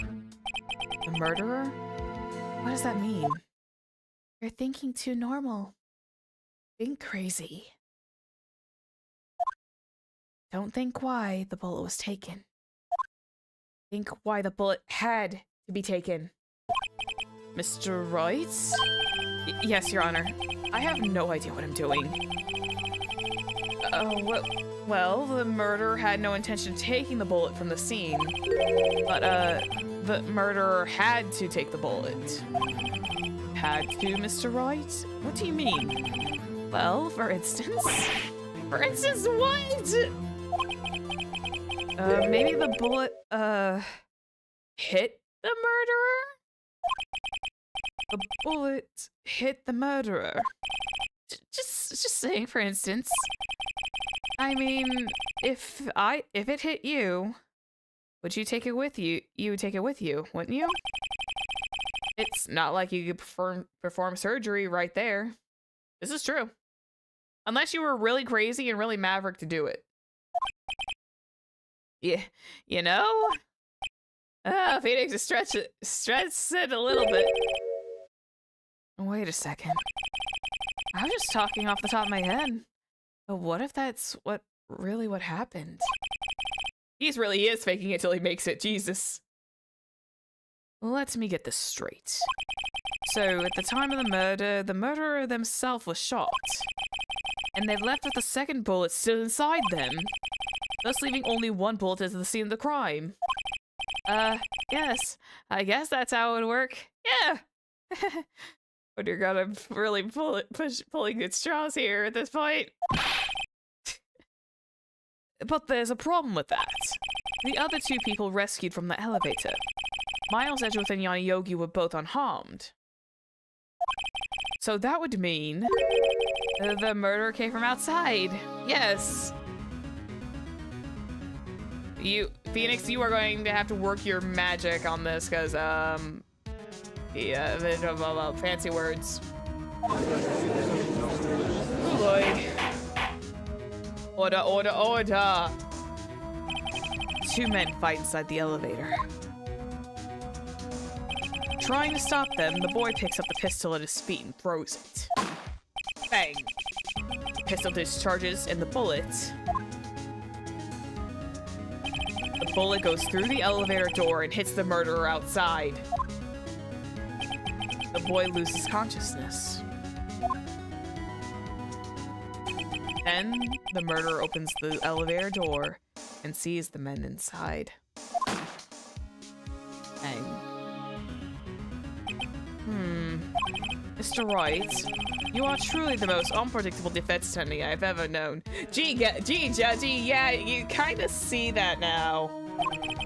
I can tell you're grasping, yet I can't deny the possibility of what you say. You're really grasping at straws here, Mr. Wright. Are you okay? Objection.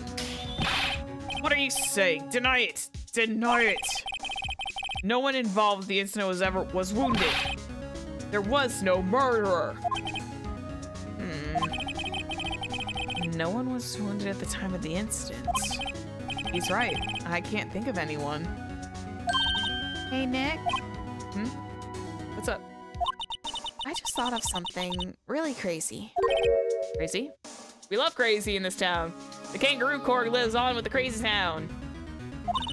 Remember what Mr. Grossberg said yesterday? Gregory Edgeworth dealt a blow to his perfect trial record.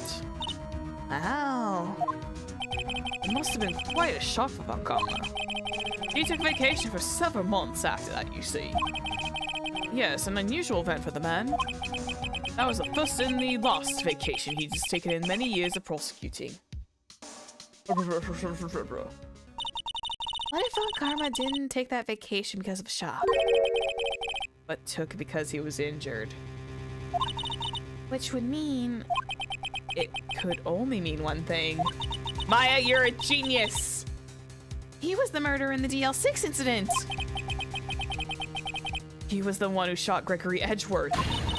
It was Von Karma! Oh, man. Something wrong, Mr. White. You seem dazed. No, Your Honor. The question is, how are we gonna, you know, tell the jury that, you know, that a prosecutor is the one in trouble? A very high-end prosecutor at that. Well, you have indicated the possibility that the murderer came from outside. Can you give us the name of your suspect? Uh-oh. Should I come out and say it now? Say it now, otherwise we're gonna have an issue. Say it loud and proud, Phoenix. Your Honor, there is a suspect. One lone suspect. Well, this certainly is interesting news. Very well, Mr. Wright. Who is your suspect? My hands are shaking. What? Von Karma! Von Karma?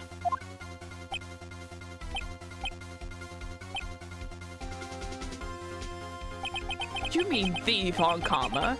The prosecutor. The one standing right over there. Don't object.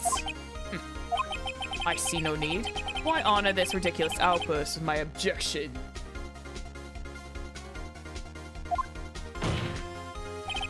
Because you took a vacation for several months starting the day after the incident.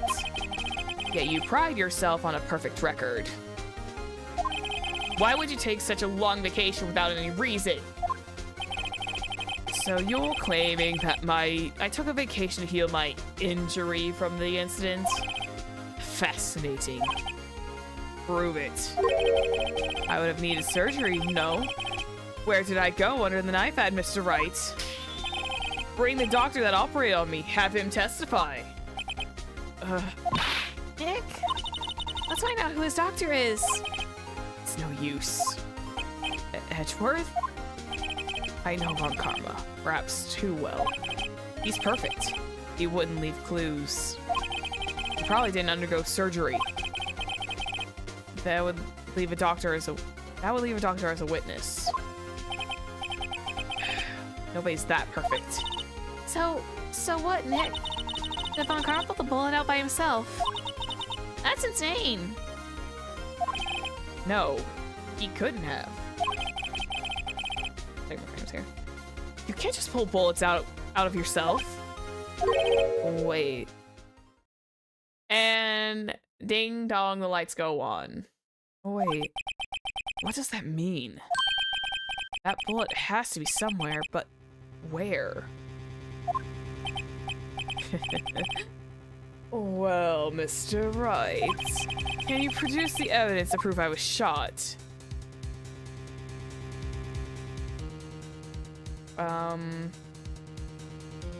Is it showing evidence? No, we can't show. We can't show the evidence because the only one we have is the only bullet we have of the incident is the one in Gregory Edgeworth's heart. It's impossible to prove it, at least at this current state. I think. I believe it's impossible to prove, at least out with like physical evidence. It's impossible to prove. It would be impossible to find the doctor who operated on Von Karma now, even if Von Karma did undergo surgery. Seems you finally come to your senses. You've realized the truth. You can't prove something that didn't happen. Ugh. Nick, court record. There must be something. The court record? What could be in there? Yeah, there's no time. I have everything on as I go. Alright, Von Karma. I'll prove it. I'll even use evidence. I know how much you like it so much. What? The evidence that proves that Von Karma was shot is...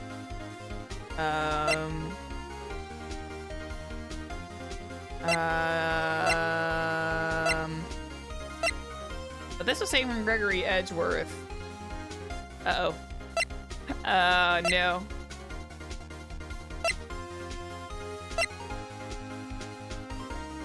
Oh no. Why do we have the Gourd Lake map still here? Oh no. Oh no. Zephyr doesn't remember. Oh dear. Do we just use the metal detector? I think we do. I think. Or do we show the photograph again? No, I can't do that. This one was taken from Gregory Edgeworth. That one's already marked. Is it literally just this? I opened it. Uh-oh. Oh no! Uh-oh. Are we back? I think my OBS decided to take a little crash down. Are we back? Okay, we back. Okay. Apparently my OBS decided to grace me with a crash without my notice. Yeah, OBS decided to go into Crash Town. Yes, we chose the metal detector. We did. We chose the metal detector, and now because we've said that Mr. Von Karma is perfect, he wouldn't undergo surgery. And he can't perform the surgery on himself. There's only one thing that we can do. You don't mean. I do.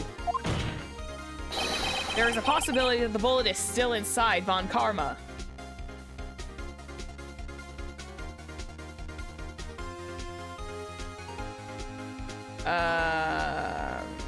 We are playing Phoenix Wright Ace Attorney. We are in the final stretch of the last case. We were what am I looking for? We were proving a friend named Edgeworth innocent of a previous crime, but unfortunately he is now confessed himself as guilty to a different crime that happened 15 years ago. And there was apparently 2 shots that were fired in that incident 15 years ago. And you're a little antsy there. You good, Von Karma? You're looking a little antsy. I refuse. You refuse? Well, refusing this means you acknowledge that the bullet is still inside you.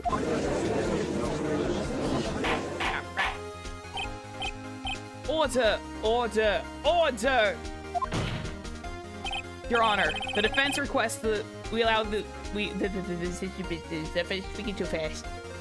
The defense requests that we be allowed to use the metal detector. Objection. Judge, I call for suspension of this trial. This is an invasion of privacy. Objection. The statute of limitations runs out in this case today. It was you who said that we had to end it right here, right now. Seems everything's fine. My OBS disconnected previously, so hopefully we're all A-okay now. If it's still buffering, you might need to refresh, and it might be on YouTube's end.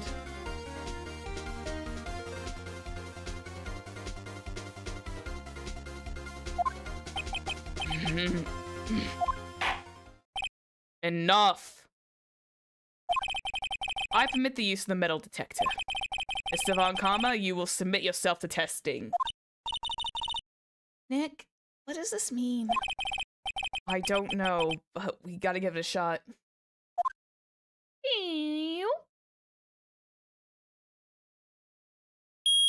Beep, beep. Guys, that sounds like an alarm clock, man.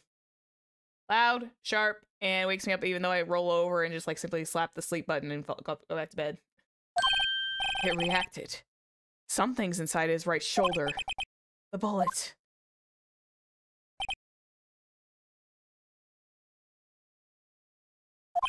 Mr. Von Karma. You. It was you! I was afraid this would happen. And so I remained silent. Hmm?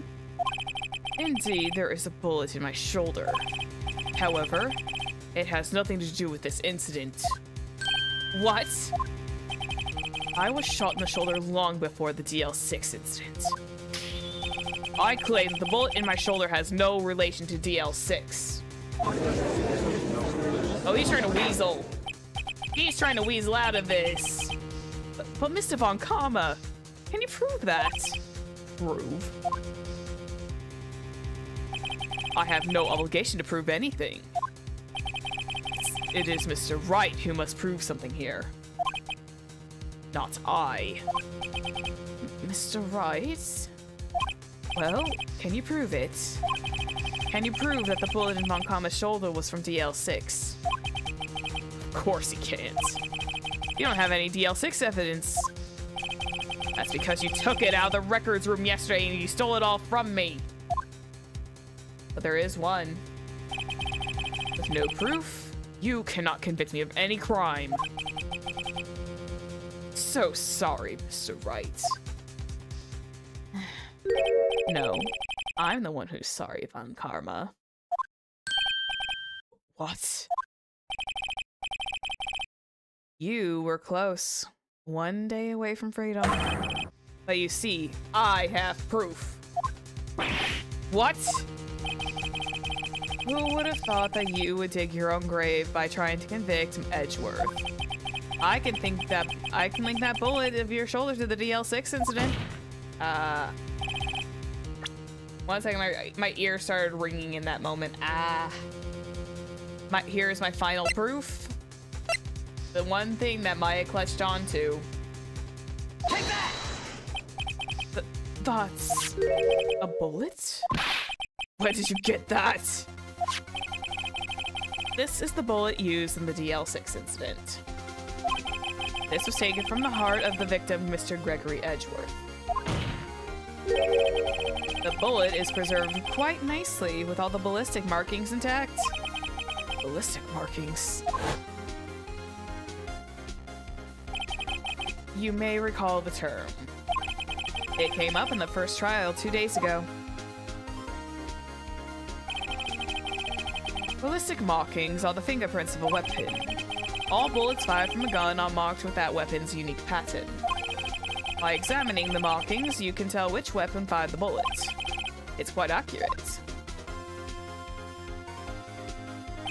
We have 2 bullets in our possession. One, the bullet removed from Mr. Gregory Edgeworth's heart. The other, Mr. Von Karma, is the bullet buried in your shoulder. We can analyze both bullets, and then, if the markings matched, we would know that both bullets have been fired from the same gun. The very same pistol, in other words, the murder weapon that killed Gregory Edgeworth.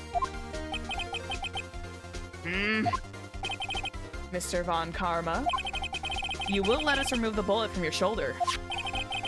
And we'll compare the ballistic markings to those on this bullet. And solve this case once and for all. Well, Von Karma!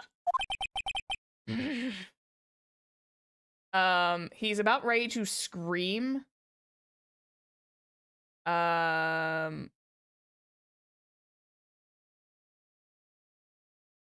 We don't talk about that here. Anyway. He is about ready to scream. I cannot do it. I don't have the energy to do so. I'm sorry. Ooh, he screamed. Sorry, I am not gonna scream. Yeah, I would not be able to replicate that scream. You would have to. There might be a good dubber out there. There's just screaming noises here. It would be like the high-pitched wailing noises that I make. And that would not work, especially with the Von Karma thing. That scream. I've heard that scream before. Wait, I know. Help! I can't breathe. Quiet, I said quiet. You're not making this easier. Stop breathing my air. I'll stop you. Stop breathing my air. Get away.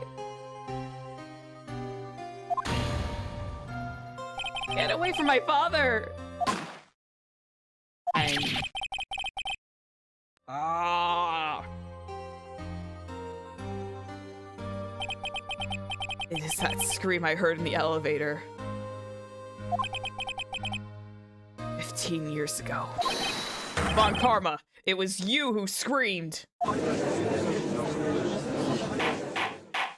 We got this.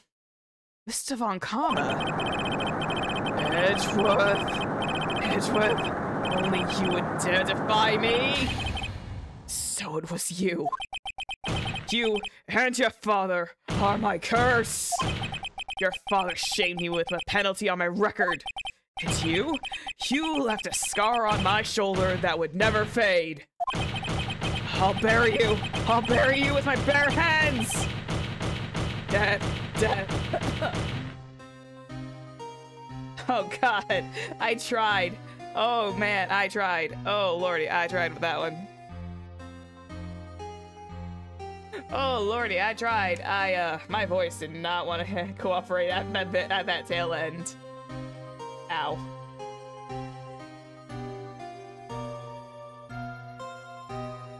I had water. I needed water after that one.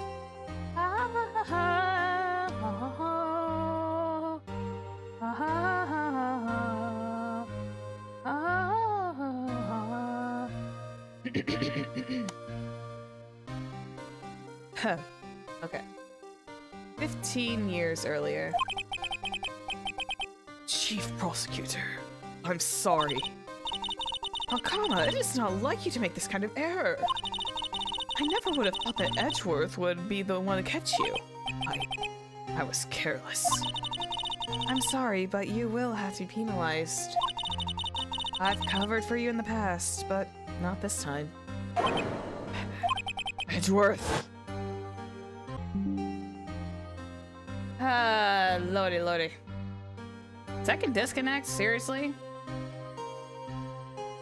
Hey. Sorry, guys. Are we back? We good? We golden? Are we back? We need to refresh again? We back? Okay. What is going on? My OBS has never disconnected this much before. Sorry about that. We didn't miss much. There was just like a lot of, oh shoot. Hang on. I did the thing again. Hang on. Let me save here real quick. I accidentally did the thingy-ma-do again. Give me 2 seconds. Hang on. I have to do the repair work again. 1 second. I accidentally did the thing. Hang on. Give me 2 seconds. Luckily, it's easy to fix. Luckily, I saved. I was just like, whoops.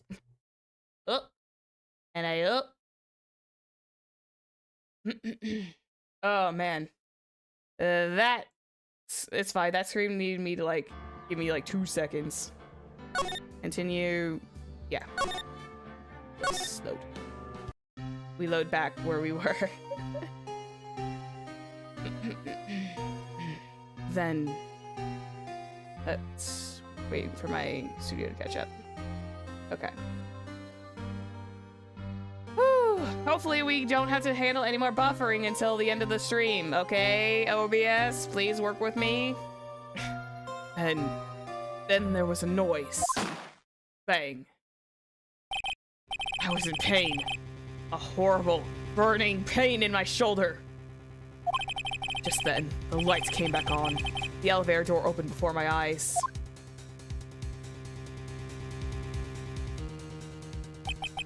I saw 3 people inside, all lying unconscious from the oxygen deprivation. Much to my surprise, a pistol lay at my feet. I knew then it was destiny.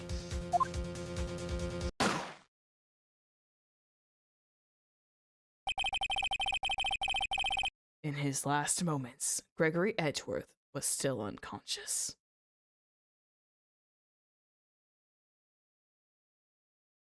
And he wasn't even he had no clue. Had the bullet not shot through, Edgeworth's father would have still been alive. He died, never knowing who had shot him. Later, he spoke through a medium, blaming Mr. Yogi. He was fooled. It was a perfect crime.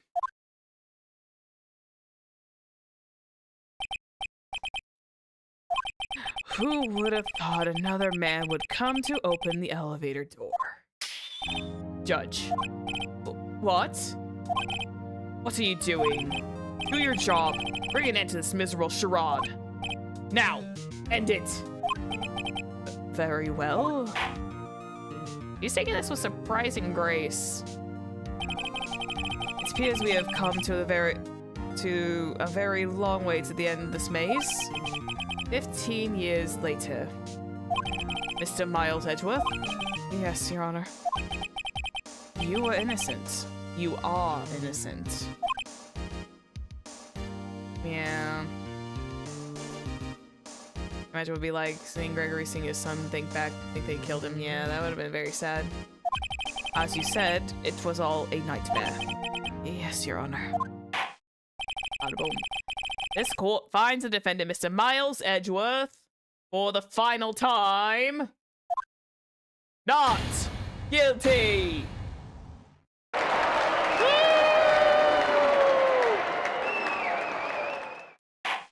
Bada boom. That is all. This court is adjourned. Yay! We did it! December 28th. Oh, wow. This sucker's gone on for a while. 5:38 p.m. District Court, Defendant Lobby number 2. Nick, we did it! Did you see his face? Von Karma looked even paler than usual. He's pretending to be all cool, but inside he crushed you, Nick. Crushed! I gotta say, I'm impressed. It was pretty close, though. Yay, Maya! I was sure we'd had it. I know. I was on the verge of tears the whole time myself. But now it's all just a good memory. So, it's finally over, Edgeworth? Right. Yeah? I'm not sure how to say this. I know. Try thank you. I see. He's so shy. Hug him! Hug! Group hug! We need to all pile in on Edgeworth. Go get him. Familiars, go pile on the Edgeworth. We all pile on Edgeworth in this house. I love him. He's so much fun. I see. Thank you. Right. You're welcome. I love these two so much. There's such a positive energy ship, and it gets more solidified when we start reaching like dual destinies. I'll be honest. You're welcome. I think you could have done better than that. I love them so much. I've done better than that. Sorry. I'm not good at that sort of thing. You got to learn. Well, you've got a lot to learn, Edgeworth. She's got you there. Woo! Amazing, pal. You pulled through just like I thought you would. I'll never forget this. I owe you one, pal. And tonight, let's party. Dinner's on me. Yeah, my salary went down a bit this month, but who cares? See, Mr. Edgeworth, you should take a lesson from Detective Gumshoe. That's how you say thank you. I see. Oh god, this is gonna be very embarrassing.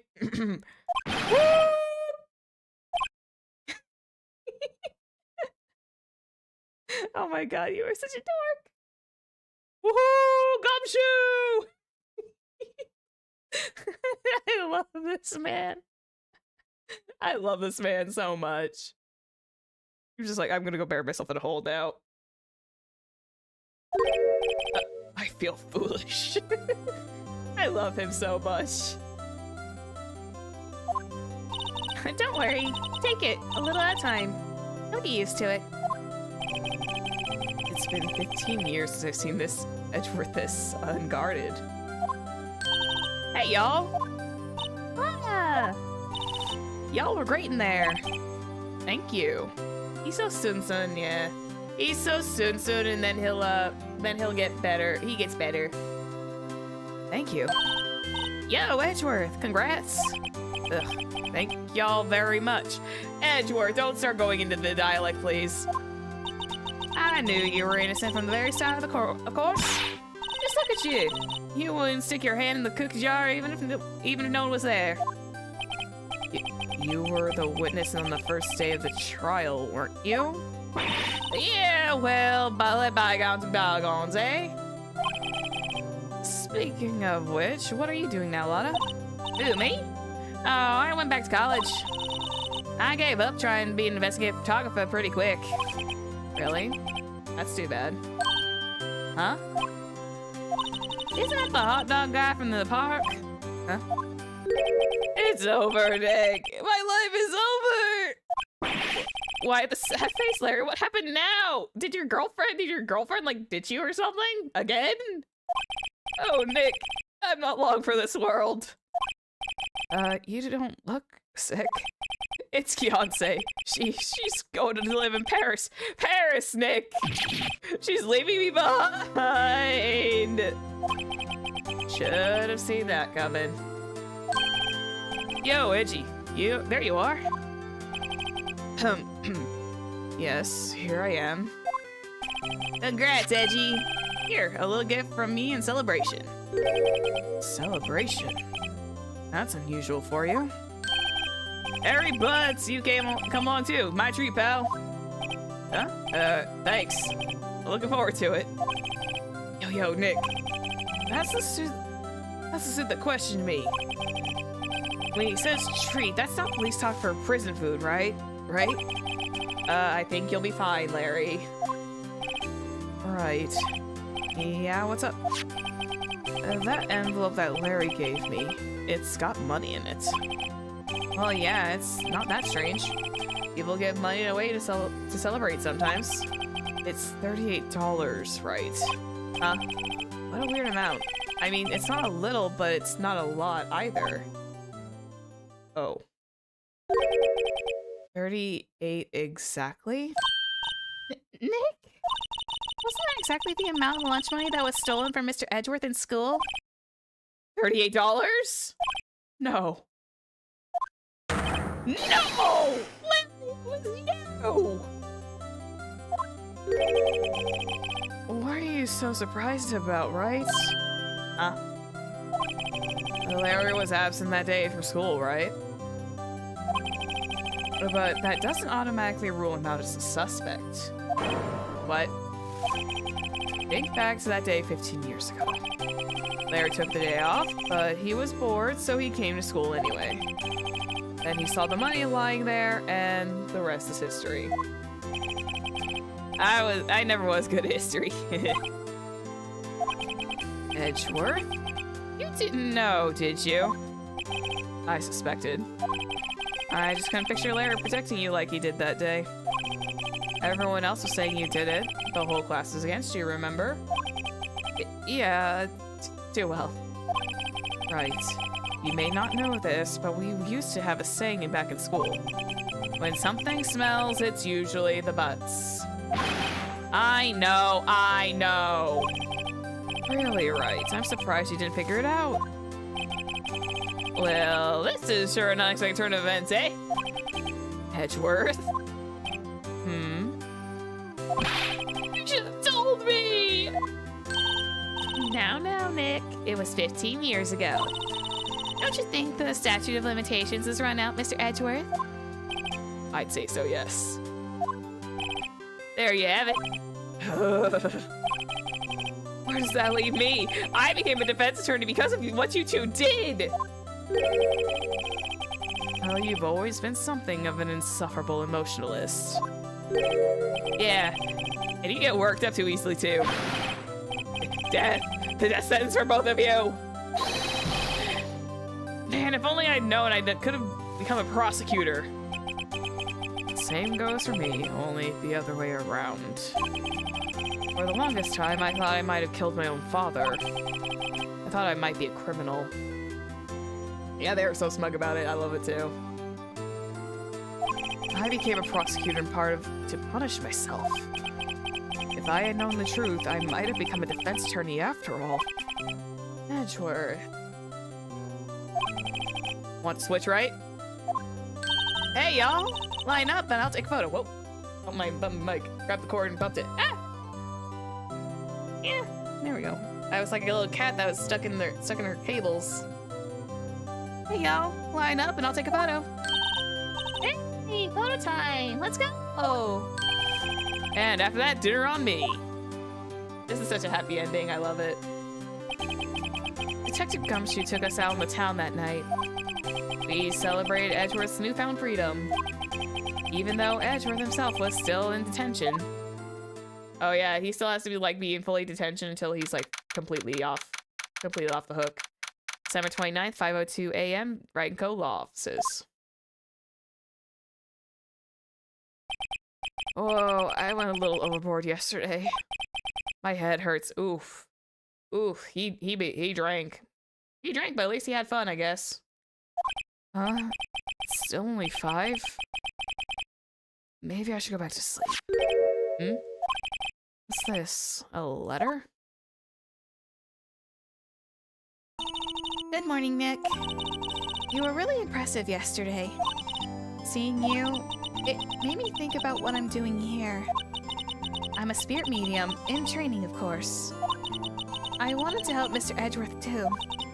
I wanted to help you, but I couldn't. I was useless. So I've decided to go back to my training. I'll become a full-fledged spirit medium for starters. I couldn't say it to your face, so I left this letter. Goodbye, Nick. Uh-oh. No! Goodbye? What time is it? The first trains from the mountains have already left. To the station! Aga!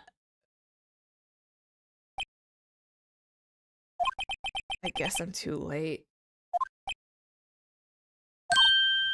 Hey! Nick! Oh. So, you're leaving? Yeah. It's hard being a spirit medium who can't talk to spirits. And I think you'll do fine without me, Nick. Be good, okay? Hold it! Hold it! But wait! What? I never could have saved Edgeworth without your help. Huh? On the last day of the trial, I heard her. I heard Mia's voice. You heard my sister? Yes, only her voice, but still. It was at the very end when I thought we'd lost everything. Well, that's my sister for you. Detective Gumshoe helped, and Mr. Grossberg, and even Larry. I'm the only one who couldn't help. I was useless, Nick. You technically had the bullet clutched in your hand. You had the final piece of evidence that put the nail in Von Karma's proverbial coffin. You're the one who stopped Von Karma, Maya. Huh? I didn't do anything! All I did was wander around in a daze. Sorry, but I have evidence that you helped. Evidence? Show Maya some evidence to cheer her up? Yeah, she fully came in clutch with this. Had she not had this in her hand, we would have been like up a creek without a paddle, essentially, if Von Karma had taken this with him. We would not have known. Take that! Take that! A bullet? Von Karma was convinced that he had taken all the evidence pertaining to the DL-6. But you were the one who rescued this last piece of evidence that we needed. This was the bullet that put an end to Von Karma. And you were the one who gave it to me. Nick. Thanks, Maya. I couldn't have done it without you. I'll be back soon. Huh? I'm going to complete my training and come back. Okay. I'll be waiting. Of course you will. You can't run that office by yourself. You're hopeless. I don't know about that. So, this is it. See you soon, Maya.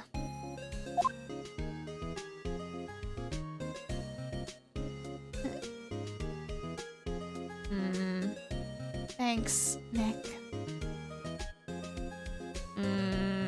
Big hugs all around. And so my story ends. Time to turn a new page. And say goodbye to the novice defense attorney that I once was. Now, a new story begins. With the same old crazy cast of characters.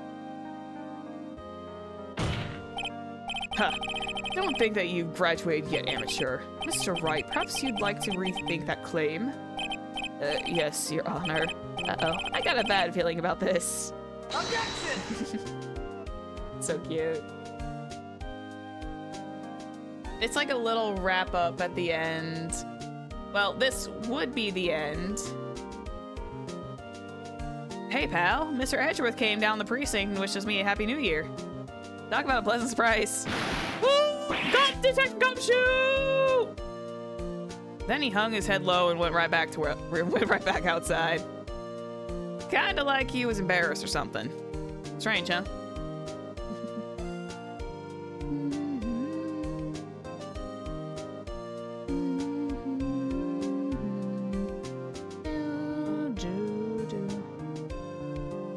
Nick?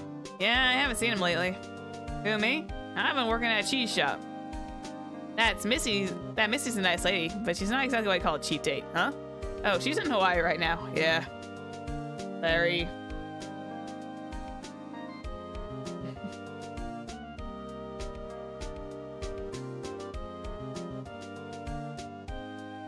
Who? Right? Yeah, I remember him. I hear he's been busy lately. You know, not to ring my own bell, but I've sort of taught him everything he knows. I'm sure he's grateful. Ugh. Larry moved on hella fast. Yeah, he did. Ironically, I believe this would have actually been the end of the actual game itself. A Phoenix, right? The defense attorney whom I wrote that affidavit for, yes. Oh, you should know, I've taken over the mansion of the Great Water Hotel recently. Would you be in the area, please stop by. I believe if my memory serves me and the game development cycle was correct, the original Phoenix Wright was not meant to have its sequel. Oh, shoot. Phoenix Wright, yes. Mia's understudy, was he not? I wonder how he's doing. Haven't seen him as of late. Ah, the days of my youth. Like the scent of fresh lemon, you see. But yeah, if my memory is correct, this is where the actual game would have, I believe, stopped. But I believe it gained so much popularity that they got the sequels greenlit. Phoenix Wright? Is he an actor? Well, I'm not buying it. You can't be a star with a name like Phoenix, but you know that. Never mind, she's going. I can't remember the full history, but I believe that was part of it. Hence why this wrap up is so. It feels so final. I'm pleased to announce that Pink Princess, I sure hope that Mr. Right a great deal. Oh, and I'm keeping my face out of the public eye until show's over. I wouldn't want to ruin any kid's dreams, you know?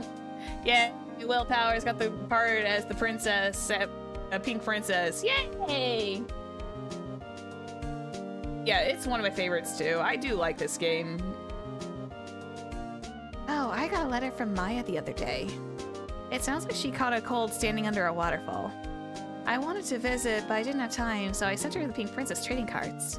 She says she can't buy them where she is. What kind of place is she living in anyway? This little wrap up is really adorable. I think that's why this one always felt so final towards the end. Right? Yeah, who's that? You wanna talk? Let's talk Pink Princess, alright? But, you know, I was talking to the studio the other day, and I saw her, the one inside the Pink Princess suit. Ugh, what a dog. It was kind of a shock for a boy at my tender age. Oh no, he saw Will Powers in the Pink Princess outfit. Oof. Poor kid. Yeah, I remember, right? That lawyer guy. Me? I've been trained to become a paranormal photographer. You know that picture I took of everyone? Well, behind them was there's a ghost. For real. Now that's talent. I'm gonna be famous.